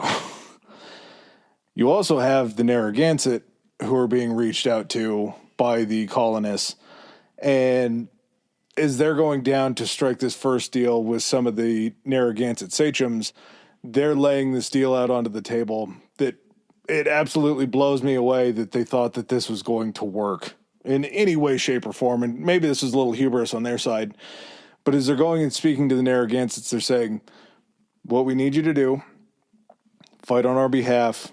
If you see a Wampanoag around, you need to kill them. We have word that the women and children of the Pokanokets, the Wampanoags, are sheltered in your areas, in your lands. You're going to need to go ahead and turn them all over to us.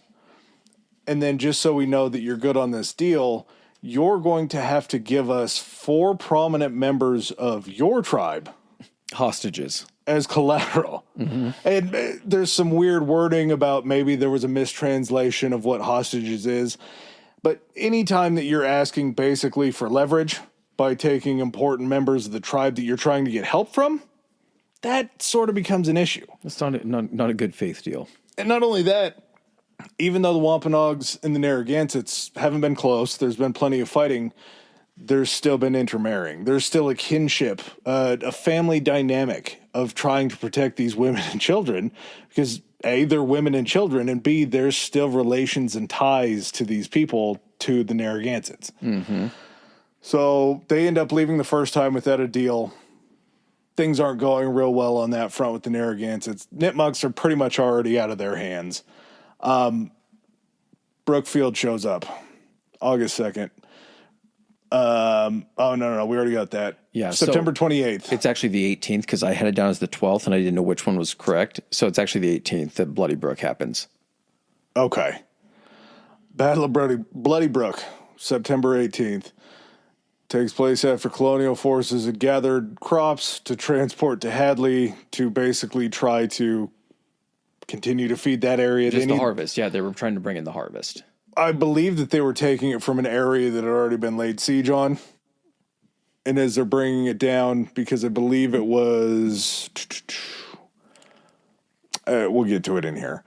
They're transporting it to Hadley. Wampanoag ally. Muddawump, who was the sachem of the Nipmuc. There you go. Yep, he ends up ambushing this colonial wagon train.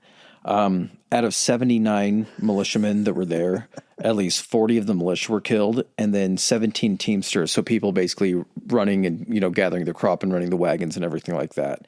That number, I believe. They said they were attacked by 500 to 700 Native Americans. That, to me, feels like a lot of natives in one area. No, it's just them, some of the excerpts from some of the letters that people had wrote and are given their account of everything was that it was like the trees were moving and the rocks were moving and they were shooting out of brush and everything. So yeah, if you're set up for an ambush, guess what? It means you got there and prepared before they did. You might have had several guns that were ready to go. You might have had people there that were ready to reload once you were done taking a shot, a guy behind you doing that. Yeah. So you can make it seem like, no one could fire that much. Yeah, if you're only 50 guys and you're firing 3 guns and then reloading and firing more, especially when you get your ass kicked like that, you're going to be like, it had to be so many of them. There were so many guys. He was so huge. They killed 58 of you. What happened? There was 700 of them. Mm-hmm. Some of these militiamen that were killed were actually out picking grapes. They had left their guns back with the wagon train because it was moving so slowly.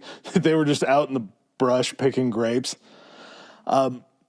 They end up converging on this wagon train that's crossing this stream. These carts are being pulled by oxes. Everything is moving slowly, and they're just sitting there as a moving target. We're going to introduce a guy here that is he's a shitbag. He's a bad, bad guy. His name is Captain Mosley. He led a 70-man militia that would show up to the fight. They exchanged some gunfire. There's some volleys back and forth.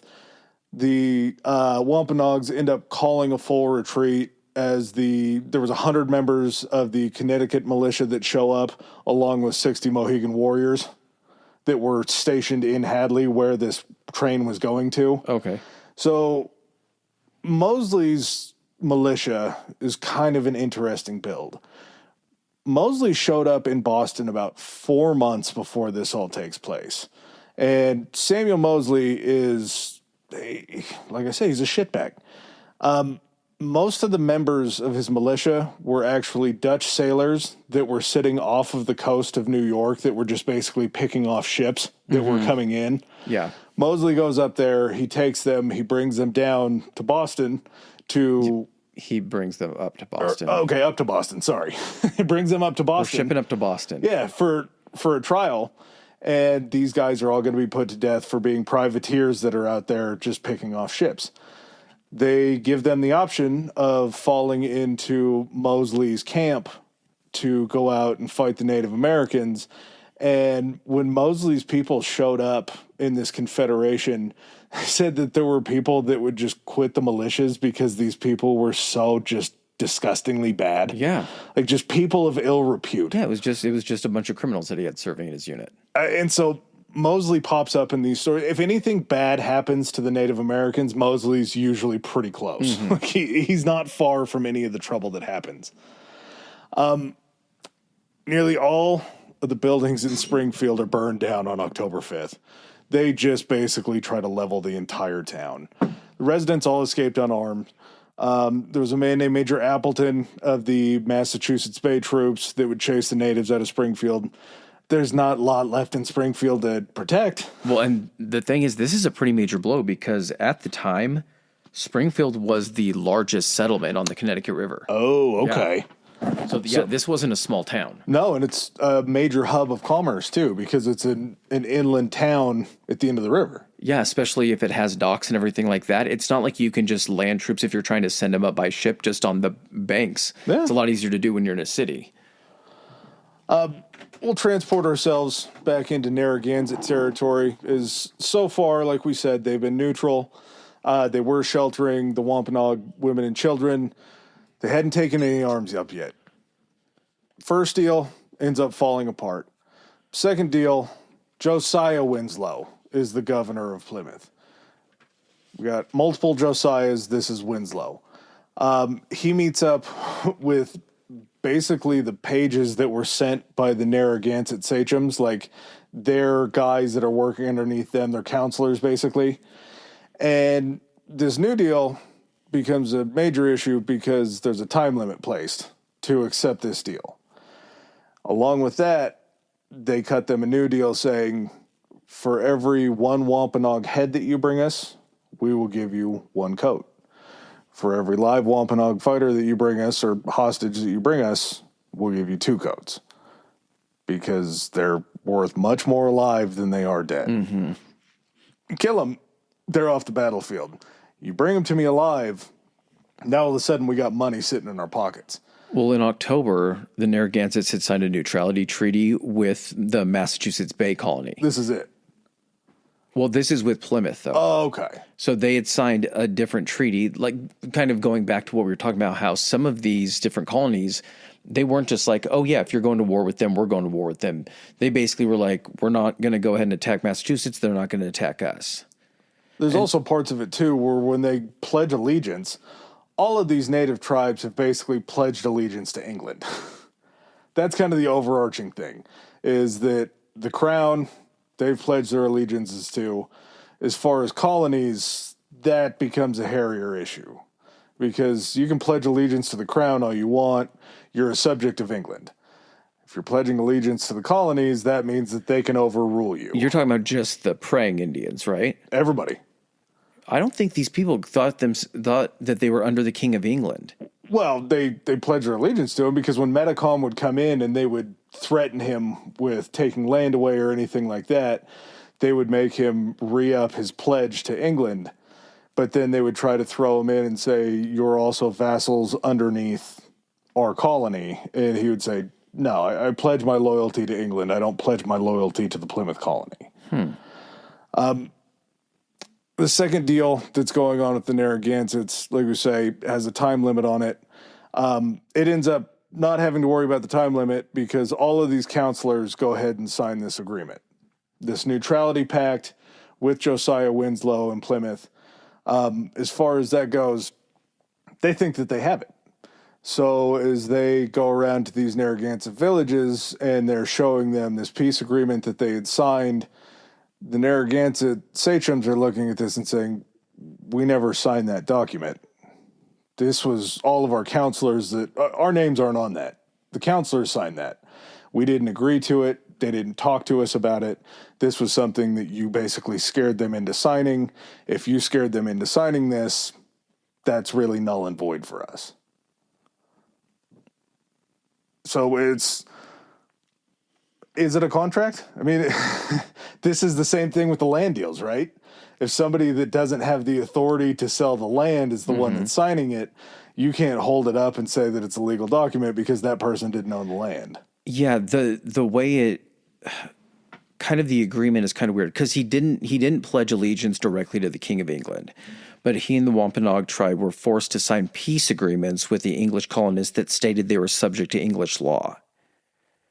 So is that just saying like, yeah, in English law, you just can't take the land of another person, but they didn't have as much pull in English law because they were having their land taken? Well, I think it would mean that English law would have to be the one to prosecute them, not colonial law. I mean, the colonies still had to follow English law.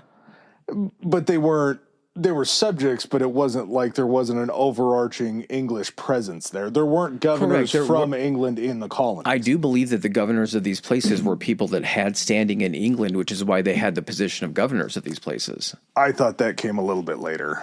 I thought that came after the war, but I could be wrong. I don't think it was like that when Plymouth was first discovered. I think that was the Puritans coming over. But as soon as they figured out that this was happening, it wasn't just Puritans coming over at that point.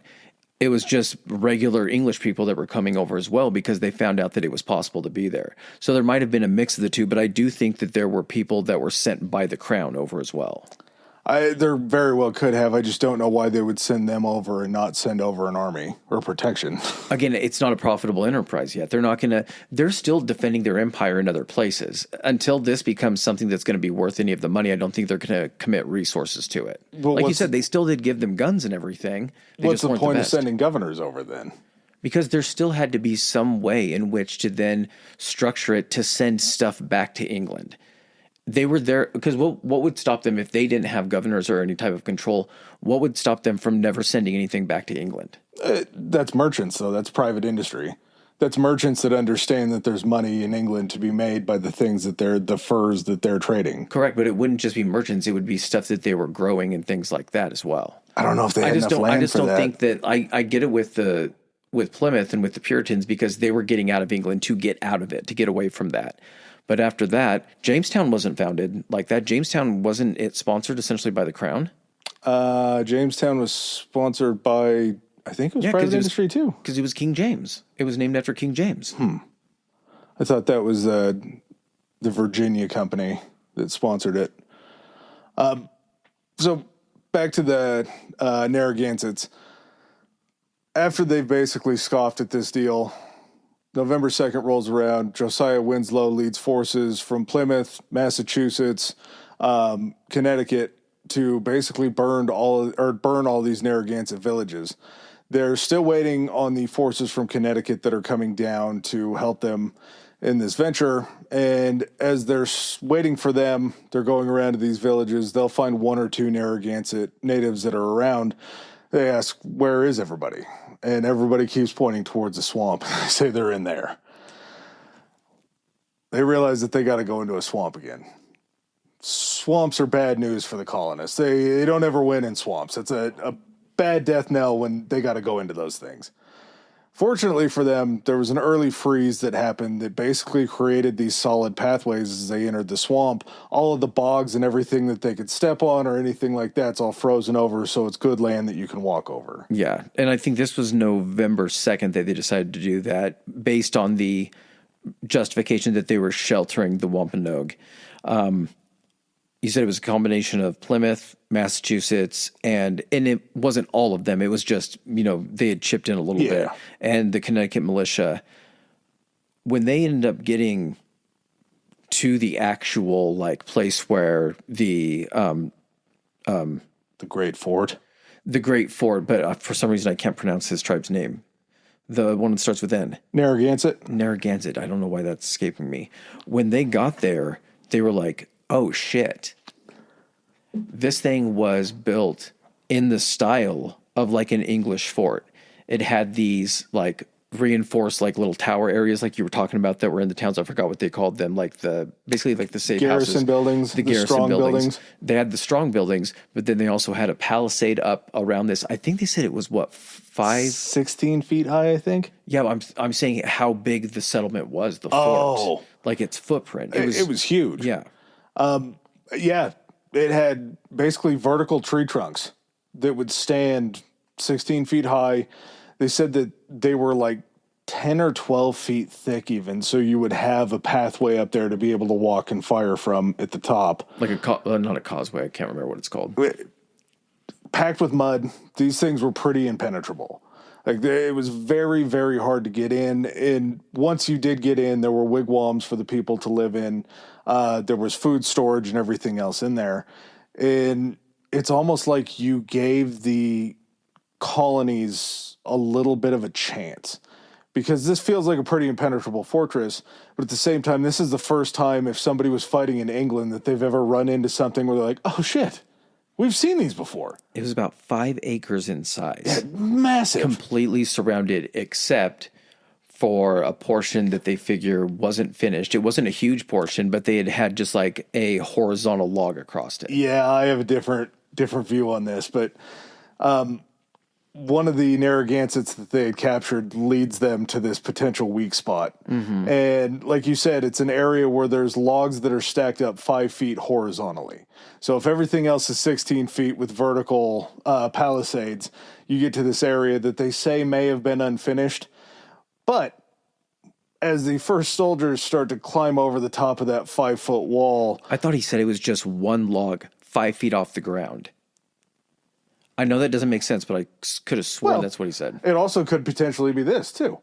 Because as they were moving into that area, it was just basically a bottleneck funneling system to where the Narragansetts were standing on both sides and just firing down into this. Yeah, I see both schools of thought on that. I think that it could have been that, like a place for them to look at, like a weak point. Yeah. But because that's the first place that they went, think of a 5-acre size fort, huge, surrounded by a palisade.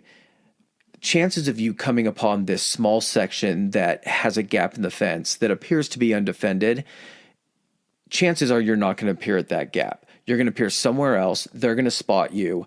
You're going to get ready. You're going to leave that spot open because that's where you're going to expect them to funnel at some point, thinking they got the drop on you.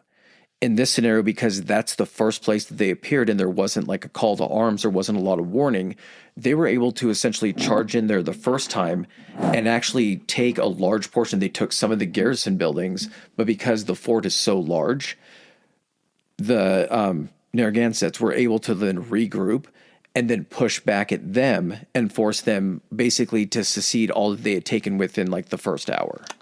I thought that they had mowed everybody down and then just climbing over the bodies, because Mosley and his crew don't enter until later. They weren't one of the first ones in. Correct. They didn't know they had entered. When they had entered there, they had taken a good portion of it. But then what happened is after they pushed them back, that second charge is when Mosley and them came in. The Narragansetts were ready and everything. That's where there was that story about he went in and there were 15 rifles trained on him and all the shots missed him. That was the second wave of them going in because they were ready for it. Pretty scary. Yeah, to funnel in there like that. And when they'd gotten in there the first time, that's where they started setting fire to it. So that's why there's a constant fire that's building up through this entire time, because the first time that the colonialists came in, they were able to kind of start burning some of the buildings.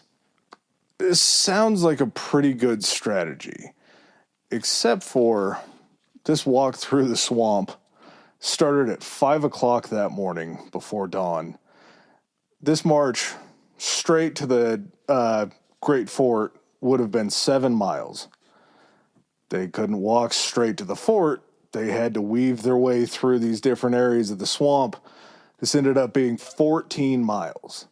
They left camp at 5 o'clock in the morning after sleeping out in the elements, in the cold. It was cold enough that this swamp was frozen, and these dudes were sleeping outside. I mean, it's December, so it's not just freezing that night. It's been cold for a long time.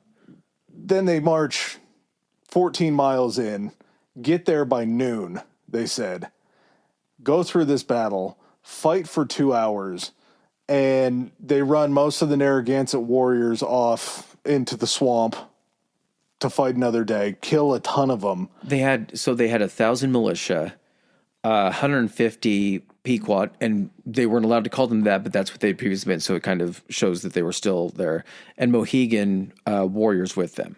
They end up killing around, I think it was like 600. It's their numbers. Exactly. They burned the entire fort. including all the winter stores that were there. So they didn't take the food, they just burned them, basically driving any of the survivors into the swamp. And the colonists only lost like 70 militiamen. There were a lot of their officers that were killed, but they only lost 70. So regardless of that entire trek, the 14 miles, and having a defensive position, I don't know if it was just the surprise or that they just overwhelmed them. But I mean, again, that's probably an inflated number of 600. Chances are there were probably mostly not a lot of warriors. Yep. A lot of this was mostly like women and children that were burned inside, huts or houses and everything, because the warriors are going to try to be able to leave when they can, when they've done what they can, when they know it's kind of, folly at that point. But I think they bumped up the victory. They did. They also shot themselves in the foot. Because this guy named Benjamin Church comes running in and he's screaming at them to stop lighting the wigwams on fire. Because they just marched 14 miles through the cold, and if they needed a place to rest, they're going to need to eat those winter stores. They now have a defensible fort that they can stay inside in case there's an attack, but they also have wigwams to warm up, to fix any battle wounds or anything like that. Yeah, but he's doing it for completely asshole reasons. He's like, I'm doing it for us, and I'm going to kill, we're definitely going to kill all the women and children that are in these things. Yeah, which they burned them alive inside of them. But at the same time, this was an area that they needed to try to regroup before they left. Yeah, but the governor was like, no, burn it all. And that becomes an issue. Because then all of those wounded men have to walk 14 miles back out of the swamp. I know. They still they still only lose like 70 of them. Well, Church ended up getting shot. I believe it was through both of his thighs. Like 3 times, yeah. Yeah, and then there was a third shot that he took. As they're walking back out of the swamp to try to get back to safety into a warm place, part of these people end up getting lost in the swamp. And they don't make it back until daylight the next day to where they can actually see where they're going. Mm-hmm. But these guys that just fought this massive battle after marching all through the swamp, instead of being able to stay and regroup and then go out in the next morning, had to march all the way back out. I still don't feel bad for any of these guys. I don't feel bad for them, but it's kind of them shooting themselves in the foot again because they took a defensible position, but then they ruined the defensible position to where they could regroup and had to leave. Like, it's a bad move because it immediately puts the Narragansetts against you, but you also don't come out looking great. Even though you won because you scared them off and you ended up killing a bunch of them, did you really win because you had to try to get yourself out of there? I feel like I see what you're getting at.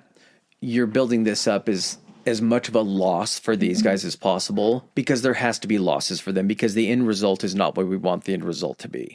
But even a win for them at this point in time, things change. Yeah. Even a win for them at this point in time still isn't a total victory. Like, it's their first kind of, finally they've gotten one over on the Native Americans. Yeah. But at what cost? Yeah. Like, it doesn't look great for them either way. December 1675, Metcomet ends up establishing a camp in Shattuck, close enough, New York, with hopes of securing more guns and ammunition with traders. He's also trying to enlist the help of the Mohawk people. Now, the Mohawk people have made themselves pretty much allies with New York. The governor of New York, as we talked about, was not well liked by the Confederation. There was some thought that the governor kept trying to sneak in and take parts of Connecticut. And obviously Connecticut didn't like that. And if they didn't like it, the Confederation didn't like it. Mm-hmm. So that's why they didn't come for help from New York. There's a chance that he could have told the Mohawk, hey, let's see what we can do here. Let's see if we can help out the Wompanoag people. Let's see if we can help out Metcomet by sending you guys down there. If we can wipe out some people in Connecticut, maybe we can have their land. I don't know if that was ever a thought, just simply because regardless of kind of who you were, as far as the English, at least the people that were in power did not look at them as equals. I think that had that been a play, and the Mohawk ended up not siding with Metcomet or anything, but the opposite. Yeah, but what I'm saying is, I think had New York benefited by taking over lands that Connecticut and the Connecticut colony had, I think that would have been something that was addressed by like the king. Because that would have been like, you guys had these people as your allies. You then convinced them to side with the natives who were killing Englishmen in order to take the other Englishman land. Yeah. I think that there would have been benefit to that, definitely for them, but I think it was a little bit too dangerous for them to want to make that play. Well, and even regardless, the Mohawk being an Iroquois tribe, somebody that spoke Iroquois instead of the Algonquin, there wasn't a lot of love between these two tribes. And the Mohawk, there was a 500 warrior band that was with Metcomet that was attacked by the Mohawk. This happens in February. The numbers of Wampanoag that they kill are between 70 and 450 of the 500. Now, again, that's a vast variance between 70 and 450. But at the same time, this was probably the Mohawk that were reporting these numbers to New York. I don't think the Mohawk really had a reason to lie about how many people that they killed. So if you killed 450 of the 500 warriors, that takes a big chunk out of the Wampanoag force. Yeah, and they end up chasing Metcomet all the way back into, I want to say, where was it? No, back into New England. Yeah, and this becomes something where once the colonists start winning battles, they don't realize that part of the reason why they're winning battles is because there's scouts that are in the back that are seeing the Mohawk coming towards them. So like we can't keep fighting these guys because the Mohawk are going to get us from behind. So we have to do a retreat now. The winter of 75 and 76 saw just more burning. There were buildings that were going up left and right in these colonial towns. These raids would continue. The winter didn't matter. They were going to show up to these towns, and as you were talking about, it's kind of showing them that they can touch them. It's the capital on the board of kind of having that mental chess game where we can touch you whenever we want, and you can't do much about it. We're much better acclimated to this kind of stuff than you are. There was another Wampanoag Sun Squaw named Weetamoo who would unite the bands of the Nipmuc, the Narragansett, and the Wampanoags. This is all for the native cause. At this point, we see the Nipmucs who already kind of seemed like they were leaning towards the Wampanoag side. But then you have the Narragansetts who just had their giant fort attacked by the colonists as well. So you start to see everybody being like, okay, this is where everything's going to play. Well, all three of them have been thoroughly fucked with by, so it's time to go. February 1676, Metcomet leads a force of 1,500 warriors in a raid on Lancaster, Massachusetts, and just basically all of these surrounding areas. Lancaster was a big hub by their standards, so it had kind of suburbs on the outside of it. They were attacking these fortified houses, end up killing 30-plus colonists, and they take this woman who is the wife of the pastor. Don't know how he had. Well, I'm sure they probably had marrying pastors back then. Her name is Mary Rowlandson, or Mary Rowlandson. Mary becomes a little bit of a celebrity once she is released. Because, spoiler alert, she's in captivity with the Nipmuc and with the native side, and ends up being returned as a hopeful peace offering to try to bring maybe some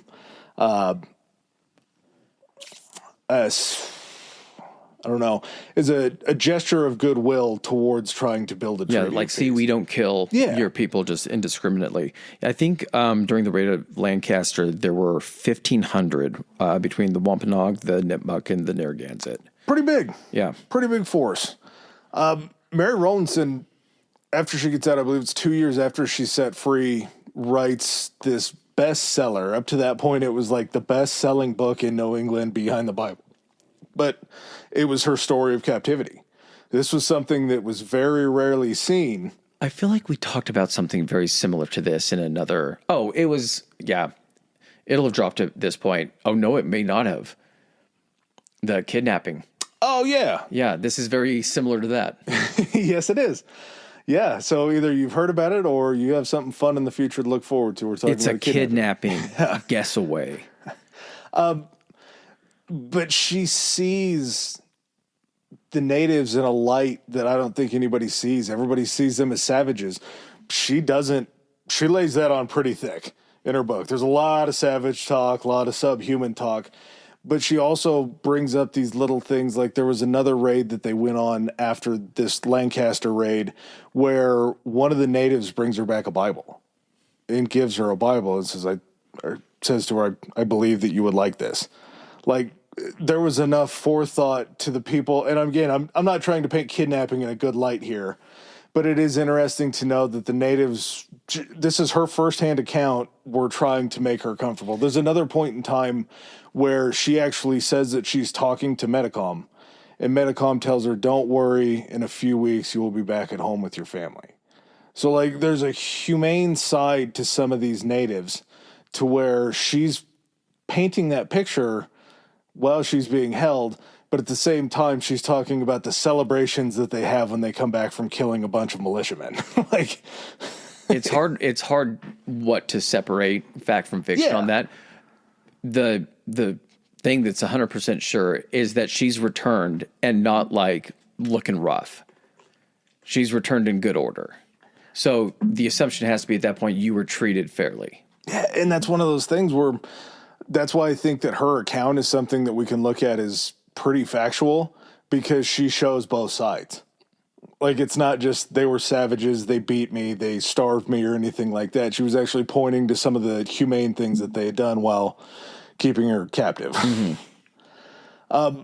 Native campaigns against the Plymouth plantation were probably the biggest factor in the Confederacy be like, we got to get this shit figured out, because these plantations showed that they could penetrate so far into colonial territory that they were getting pretty close to places like Plymouth.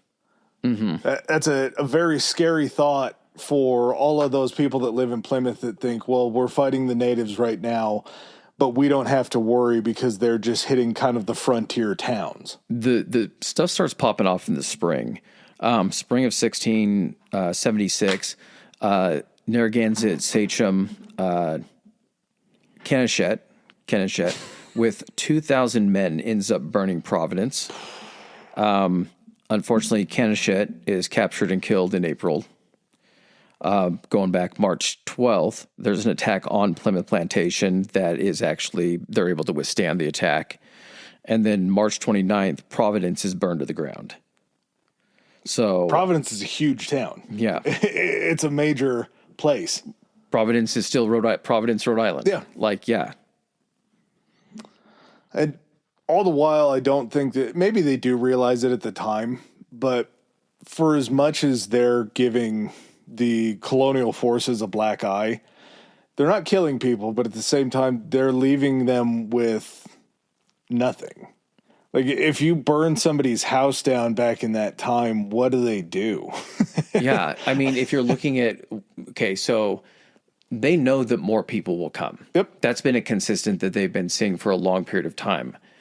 But if you don't give the people anywhere to go once they're here, then there's no reason for them to come over. So if they're given the choice between like, hey, we just completely drive them out by denying them any place that they're going to be able to stay to remain habitable, that's much more effective if you look at it than actually killing them, because there's just more people behind that'll move up and take those settlements back. Yeah, and you're creating a larger group of living poor. Yeah, and it's not saying that people aren't being killed in these attacks and raids. Of course they are, but at the same time, it's their fucking land.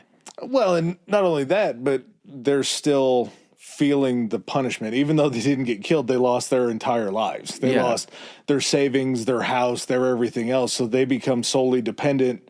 Their lifestyle, their life basically becomes solely dependent on everybody else inside the town that's also been ransacked. Yeah. Fields are being burned. There's food shortages. And this is kind of where things not necessarily turn. We'll talk about where they turn. But after they burned down Rhode Island, Rhode Island at this point in time was like almost completely under native attack. which sucks because they had a large Quaker population inside of Rhode Island. Rhode Island pretty much stood fast the entire time that this was an unjust war and that this shouldn't be happening. They weren't contributing fighters into this fight. They were obviously trying to defend their towns. Location was unfortunate. Yeah. And it kind of hurts them because they weren't offered a position in this New England Confederacy because everybody else didn't want Rhode Island's liberal viewpoints and they could go and defend themselves. And so they just basically get blown apart in this whole entire thing. So there's somebody that didn't want to fight, but based upon their geographic location where all of these tribes have their lands in or around Rhode Island's just there for the picking. The natives understand that it's just proximity. Yeah. Like they're in between other areas. They're kind of a chess piece on the board that needs to get moved. Let's see. What's your next date? April 21st, Sudbury. Yes. Yeah, the Algonquin side. So we're talking about the Native Confederacy, we'll call them at this point. Would raid Sudbury in the Massachusetts Bay part of the colony. Militias were responding. It got ambushed. Yeah, so they end up raiding the areas. town. They besiege the town. So the town is calling for help. And because they know that additional militia reinforcements are going to show up, they basically set an ambush. The militia walks right into it. I think they said 35 plus out of 70 militia were killed that came up to reinforce. Yeah, just a full-blown beating. They said that they killed right around 120 of the 500 warriors. Again, those numbers feel pretty inflated on both sides. 500 warriors probably makes sense to me just because you have everybody that's just besieged Sudbury, but you still have additional forces that are waiting to spring these traps on the militias that are coming to try to defend Sudbury. But again, it's just another beating. And it's a situation where these paths that are leading into Sudbury basically have hills on both sides. And as they're going through these passes, you have the natives that just have the high ground on each side that are hiding in these bushes. Yeah, again, the only time that these militia forces are really successful is if they've got some natives with them or if they've actually been trained in certain tactics by these other natives that are allied with them to kind of show them what not to walk into or how to, identify where they're going to be hiding, things like that. Do you know why they didn't have a lot of those praying natives that could help them? They had jumped ship. Most of the colonists that were living in these towns started getting pretty antsy when they would see Native Americans around. They couldn't tell good from bad at that point. Even though they cut their hair, they didn't know if that was a tactic or something like that. So there was so much panic that they would not only lose the praying natives back to that side, but the people just didn't like them around, that they rounded up all the praying natives and they took them out into the bay outside of Boston to this place called Deer Island. They basically created an internment camp out on Deer Island that they would take these praying Indians to and leave them out there. Deer Island was named because there was a few deer on the island. There wasn't much else.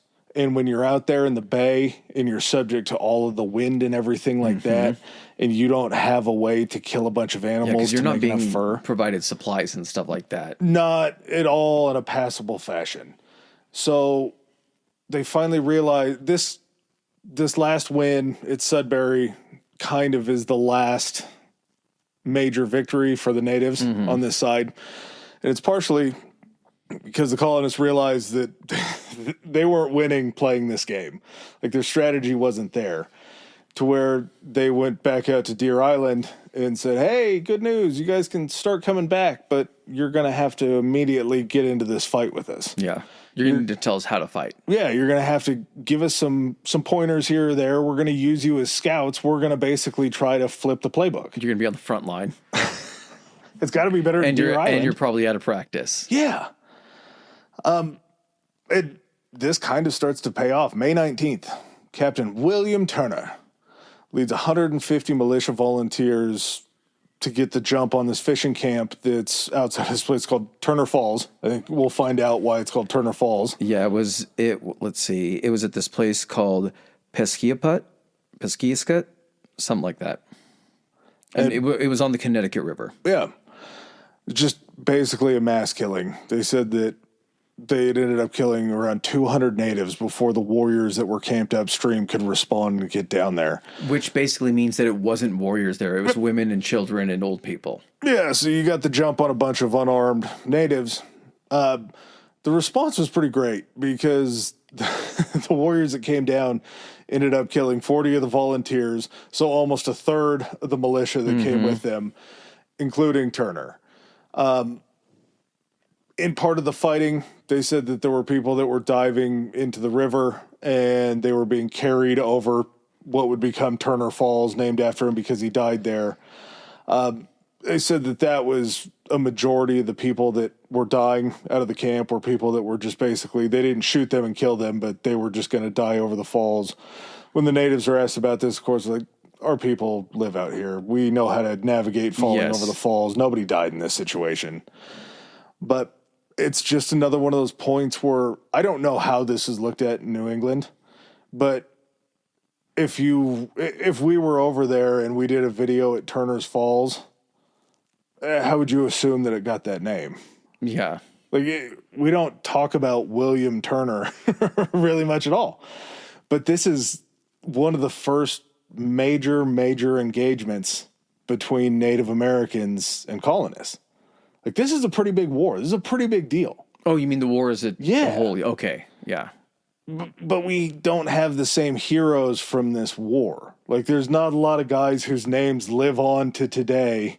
Yeah, because think of what this does to Thanksgiving. Yeah. Just from a standpoint of saying, like, these are the same people that saved the Puritans, that allowed the first Thanksgiving, which is a, cornerstone moment in the development of, like, America and how we see it.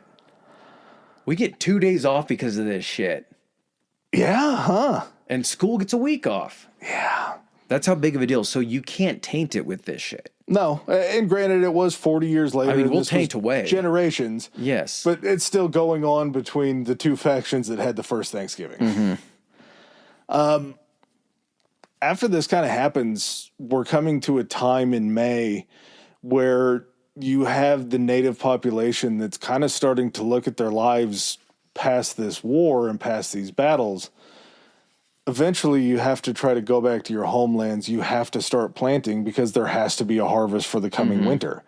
You don't know how long this is going to go on for, but at the same time, you have to have a plan to try to feed everybody that's back in your homelands. Yeah, you can't fight if you're starved. And that becomes an issue where you start to see some of the natives peeling off to go back home to plant crops, or that at this point in time had been killed and enslaved. Because even though you're not losing a lot of these battles that you're having, you're still losing some people. You have these different encampments that are being enslaved as they're finding them. And things start getting a little bit rough. More rough, I would say, for the native side. Do you have anything for July? Nope. That's the next thing I have. Second Battle of Nipsachuk, I think. Nipsucket? No, Nipsachuk. Nipsucket. I thought you were calling that guy Canishet earlier.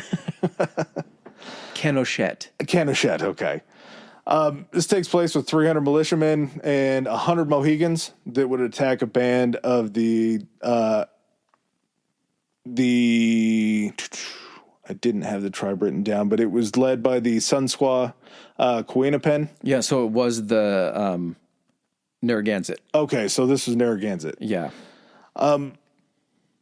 They were just trying to recover seed corn from these caches that they had for planting. So this wasn't a raid on a town that they ran into the militiamen. This was them trying to go back to find seeds that they had cached earlier to go plant. And the militia busts out the cavalry on this. Yeah. So I think this was one of the first instances where the colonists were using cavalry.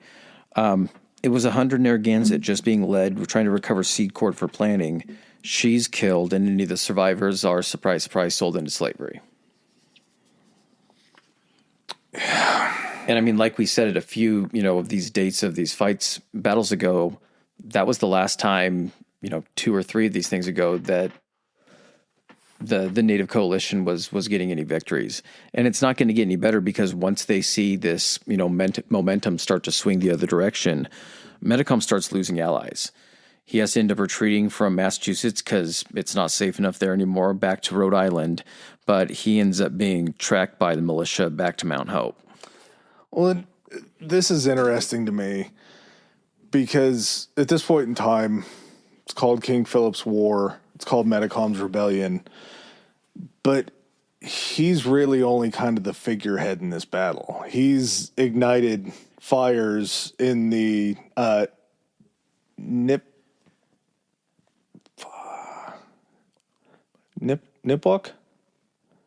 Oh, the name of the tribe? Yeah, Nipmuc. Nipmuc.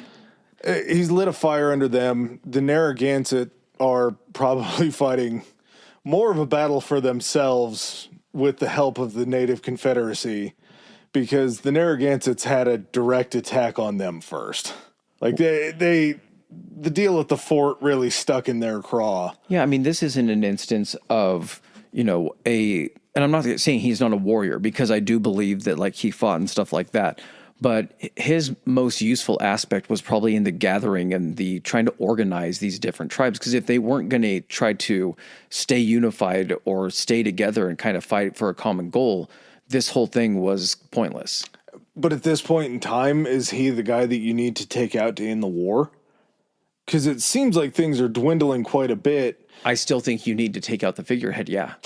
He's the one that started. And in their eyes, too, think of it in the standpoint of like, they don't know what he's saying to these other tribes to get them to be on his side. They don't know how much power he has.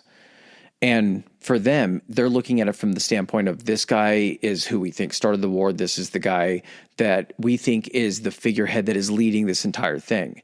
In reality, it's probably like, yeah, we jumped on board with Metcom because we were getting fucked with too. And why wouldn't we want to team up to try to go ahead and get you guys out of here?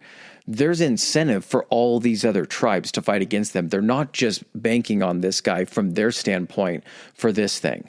But in the eyes of the colonists, they're looking at him like cut the head off the snake. The rest of it's going to, come crumbling down. Yeah, that's a fair assumption. I just, to me, in my mind, and maybe it's ability to see this from all angles because of time that's taken place. But Metcom at this point really isn't. That's not the linchpin to end this whole thing. Everybody looks to him for hope, but at the same time, they all have their own reasons to fight. Their standpoint, yes. Yeah. Standpoint again of the colonists, I think that they see him as that linchpin. Yeah. Which, in a way, yes, but it's not like we get him; it ends it immediately. And I don't know if you'd said this earlier, but there were more than 400 natives that had surrendered at this point. Yeah. So you have a pretty large amount of people that are surrendering. They would just desert for their homelands after that, like we were talking about with harvest and everything like that. The group of tribes is still fighting the same cause, but they're all trying to fix their homes at the same time. Yeah, they can't abandon their people to fight in a war. They have to give themselves some survivability. We get Benjamin Church again, who I don't remember the tribe that he aligned with, but he had met. Oh, I don't even remember if it was. I think it was a Sung Squad that he had met with, and he had had a relationship with them before. He's saying, if you fight with me on my side and I can go get a commission to go out and try to get Metcom, will you come with me? And they say, we need to talk about it amongst our tribe. He goes, okay, well, I did bring this bottle of rum with me. If you would all like to partake in a drink, we'll see what happens. So he pulls out a shell. He dumps a little bit of the rum into the shell, goes to hand it over to the Sun Squad. She looks at it. She kind of stops. And he goes, what do you think? It's poison?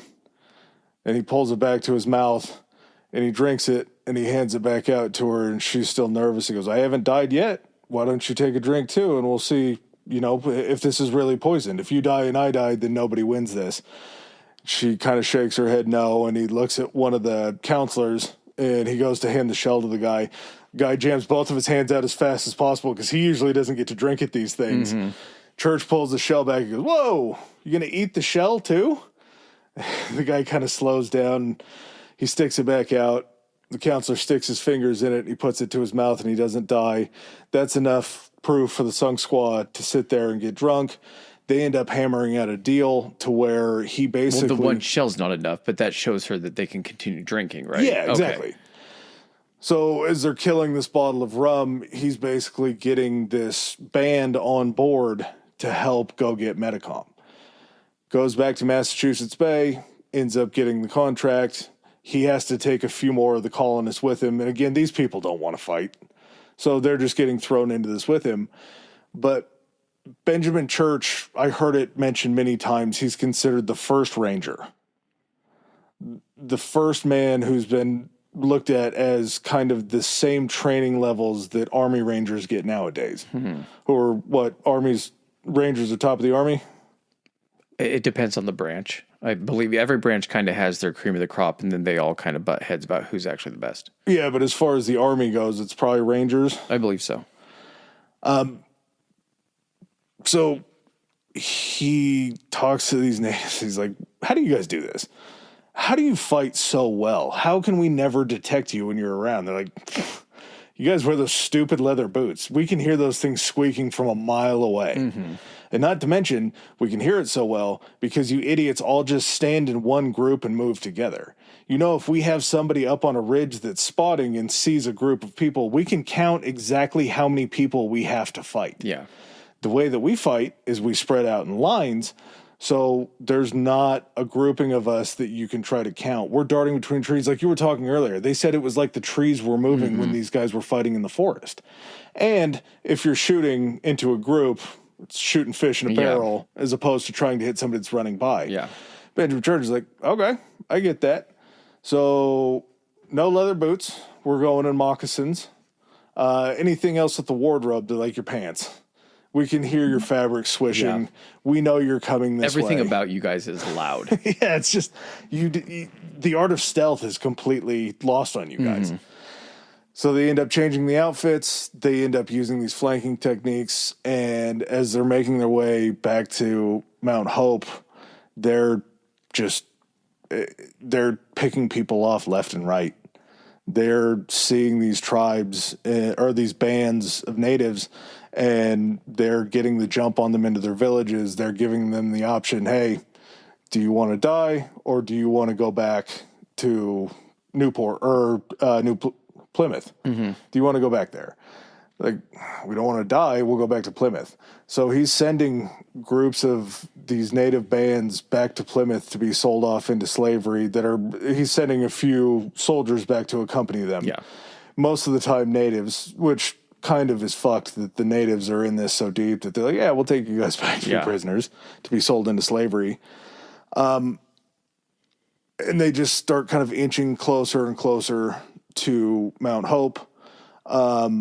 Church ends up getting the jump on Metcom's wife and son, and they're taken back. I believe Metcom's wife is killed. His son is sold into slavery. So your next chief of that band, your next sachem is gone. The line is over with at that point in time. Church ends up hooking up with a guy named Josiah Standish, which I think is the guy that I had mentioned earlier. And their two groups basically start tracking Metcom back to where he is in Mount Hope. They lay siege to his village. Metcom's actually spotted escaping, and they had a couple run-ins with him before. There was another time when they had heard that there were natives that were trying to cross over a river, and they had actually felled a tree and set it down across the river to be able to cross. There was an older native that was walking along the tree with a younger man whose hair was cut. Now, they would think that's a praying native because his hair was cut, so they say, "Let's shoot the older guy. There's a good chance that he's an elder, somebody that's important to them." They shoot the elder and kill him.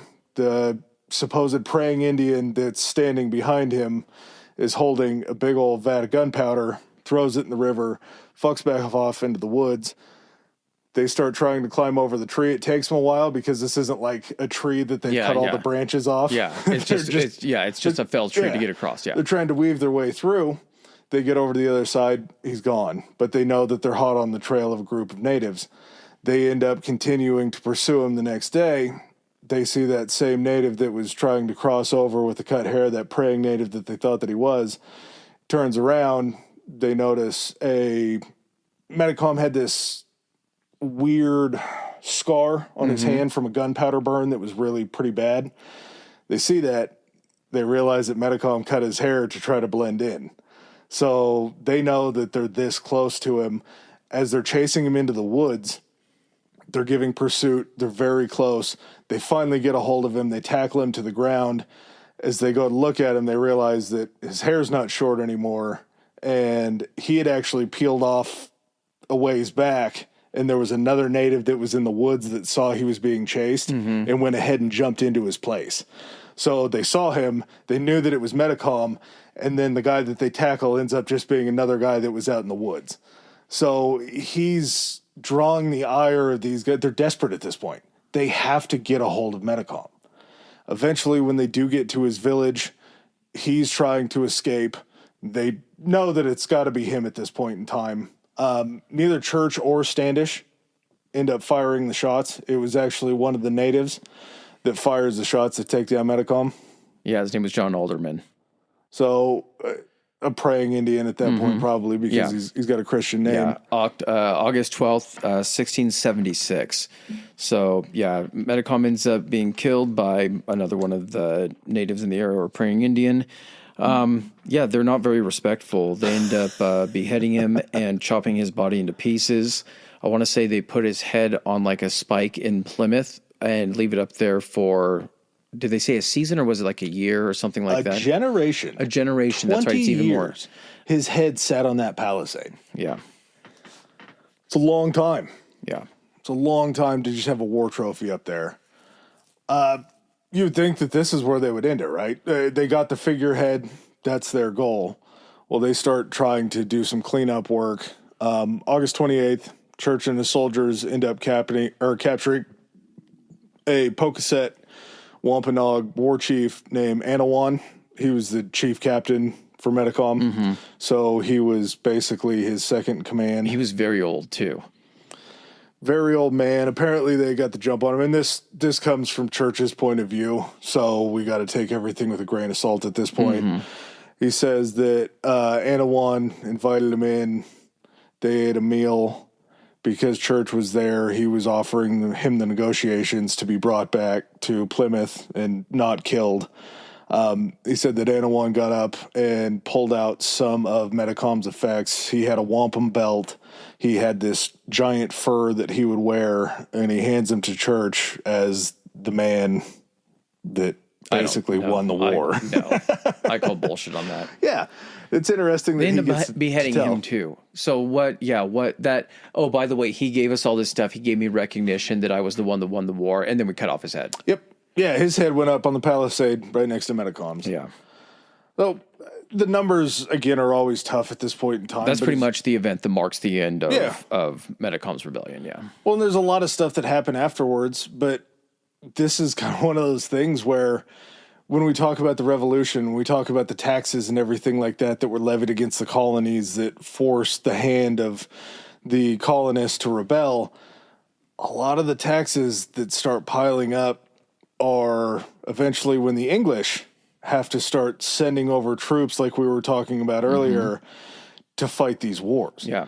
So this is kind of the first instance of the colonies going into debt a certain amount and then trying to bounce back from this war that they had fought to where they start calling and ringing up England and saying, hey, we kind of need some help over here to bounce back from this. And you start to see more of the encroachment of England into their colonies. Yeah, because, I mean, if you think about it, this is 1676, 1776. Yeah, we have a century until the revolution that this is going on. In which it mirrors the fact that all of a sudden now it's the people over there that are being mistreated. It's they're being unfairly fined and all this kind of shoes on the other foot. Yeah, exactly. I don't really know. I mean, more than 1,000 colonists were killed. I'm sure it had to have been more than that because we're talking about killed in the battle. We're not talking about the food shortages that went on in these villages or the displaced people in some of these areas. Or the disease or anything like that. Yeah, 3,000 natives would end up dying on their side. Again, that number could be inflated, but just how their populations dwindle, it wouldn't shock me if that's a pretty accurate number. 1,000 natives were sold into slavery. So you said at the beginning of this they had a population of about 10,000? Yeah. So immediately we're wiping 4,000 of that 10,000 off the board just from this event alone. Yes. And then you have sweeping in and taking more of this land, displacing these people. So it's the chances of survival in now a new place or having to go certain places is even less, to the point essentially where survivors would have to join, tribes basically further inland and everything, head further west, hope that they could find a tribe that would be friendly to them and take them in. An Algonquian tribe, yeah. But then that also dilutes essentially the heritage of, because they're not coming in and all of a sudden that tribe is now what their tribe was. They're having to then acclimate and assimilate into whatever traditions or whatever tribe they're joining. And there's a real sadness to that because Native American people love mythology. They love to talk about their heritage, and it's a very rich heritage. You lose some of that when you start having to blend into these other groups. Yeah. And it is a bummer in that way, but I do think that there is a pretty strong tie with the Algonquin people to the Wampanoag people and to the Narragansett and to the Nipmuc and everybody in that area that end up basically being removed to the point of, I think there was like less than 1,000 in New England. Yeah. But it's kind of one of those things where this is such an important story that it wasn't lost to the history. It wasn't blended into somebody else's culture. Well, and I feel like, too, that when we talk about, like, the displacement of, the indigenous people and everything, people always think about, like, the Great Plains and about the tribes. Yeah, there were tribes there, too, but they were all over the United States. It wasn't just a certain section. Like, the East Coast was completely devoid of life or civilization before the fucking colonists showed up. You had people down in Florida. You had people, I'm not quite sure what tribes. I want to say, like, in what you would consider like the Carolinas and that kind of area, there were separate tribes and everything like that. So they were just constantly pushed to the west. Yeah, I think we suffer from a little bit of recency bias to the things that happened in the 19th century. We forget that this is a multi-century issue. Yeah. That seems to happen where the natives get displaced and moved. It happened as soon as we, colonists started showing up. And my hope is that any of our New England listeners have a pretty good understanding of this history. I hope that it's something that maybe just on the West Coast we don't hear as much. But as a betting man, I would say most of the country doesn't know about King Philip's War. Oh, 100%. Yeah, without a doubt. But yeah, so again, to the victor goes the history and everything. Prayer towns were returned. And so any indigenous people that hope to stay in the area and to do so without essentially being hunted and everything were kind of forced to assimilate there. But again, to a certain point, because there were still these praying towns where the natives had to live by themselves. They weren't brought into Plymouth to live and to be a part of the society. But they weren't able to keep their culture either. So it was just kind of like, no, you go over here and do this. You all stay together, but don't do any of the shit that you guys used to do. Yeah, any religion that you practice is purely against the law. We will let you continue to farm the same ways and do all that, but at the same time, you don't own any of this land. This is land that we gave to you. Which means you're going to pay us for it, or you're going to give us a share of whatever it is that you have. Yeah. But happy Thanksgiving, everyone. Yeah, as we always say, Thanksgiving's an interesting time where you get to spend time with family that you don't always see. Or see eye to eye with. And just make sure that you're good to everybody, because in the end, no matter what you believe in, we all have to be together in this place. Yeah. And we all have to live together and understand that we can put things aside on Thanksgiving, go out and take a cousin walk, get stoned, eat an edible before dinner. That's what I do. It's a fantastic way to do it. Just try to enjoy this time with your family. It's the only way to Thanksgiving. Yeah. All right, man. I got nothing else. Nope. Everybody safe travels. Yeah, exactly. And we'll catch you on the next episode. Peace. All right, ladies and gentlemen, thanks for joining us for another episode. If you like what you heard, hit that subscribe and like button. Follow us. If you didn't like what you heard, still hit that anyway, because we'll probably cover something in the future that you do like. Please follow us on our social media. Adam, hit them with it. Our Instagram is historically high pod, historically high pod, and we are on Twitter at historically high. That's historically HI. All right. And if you guys want to send in any feedback, suggestions, hit us up on those two, or you can even do it on Gmail. It's historicallyhighpodcast@gmail.com. Thanks again. Peace.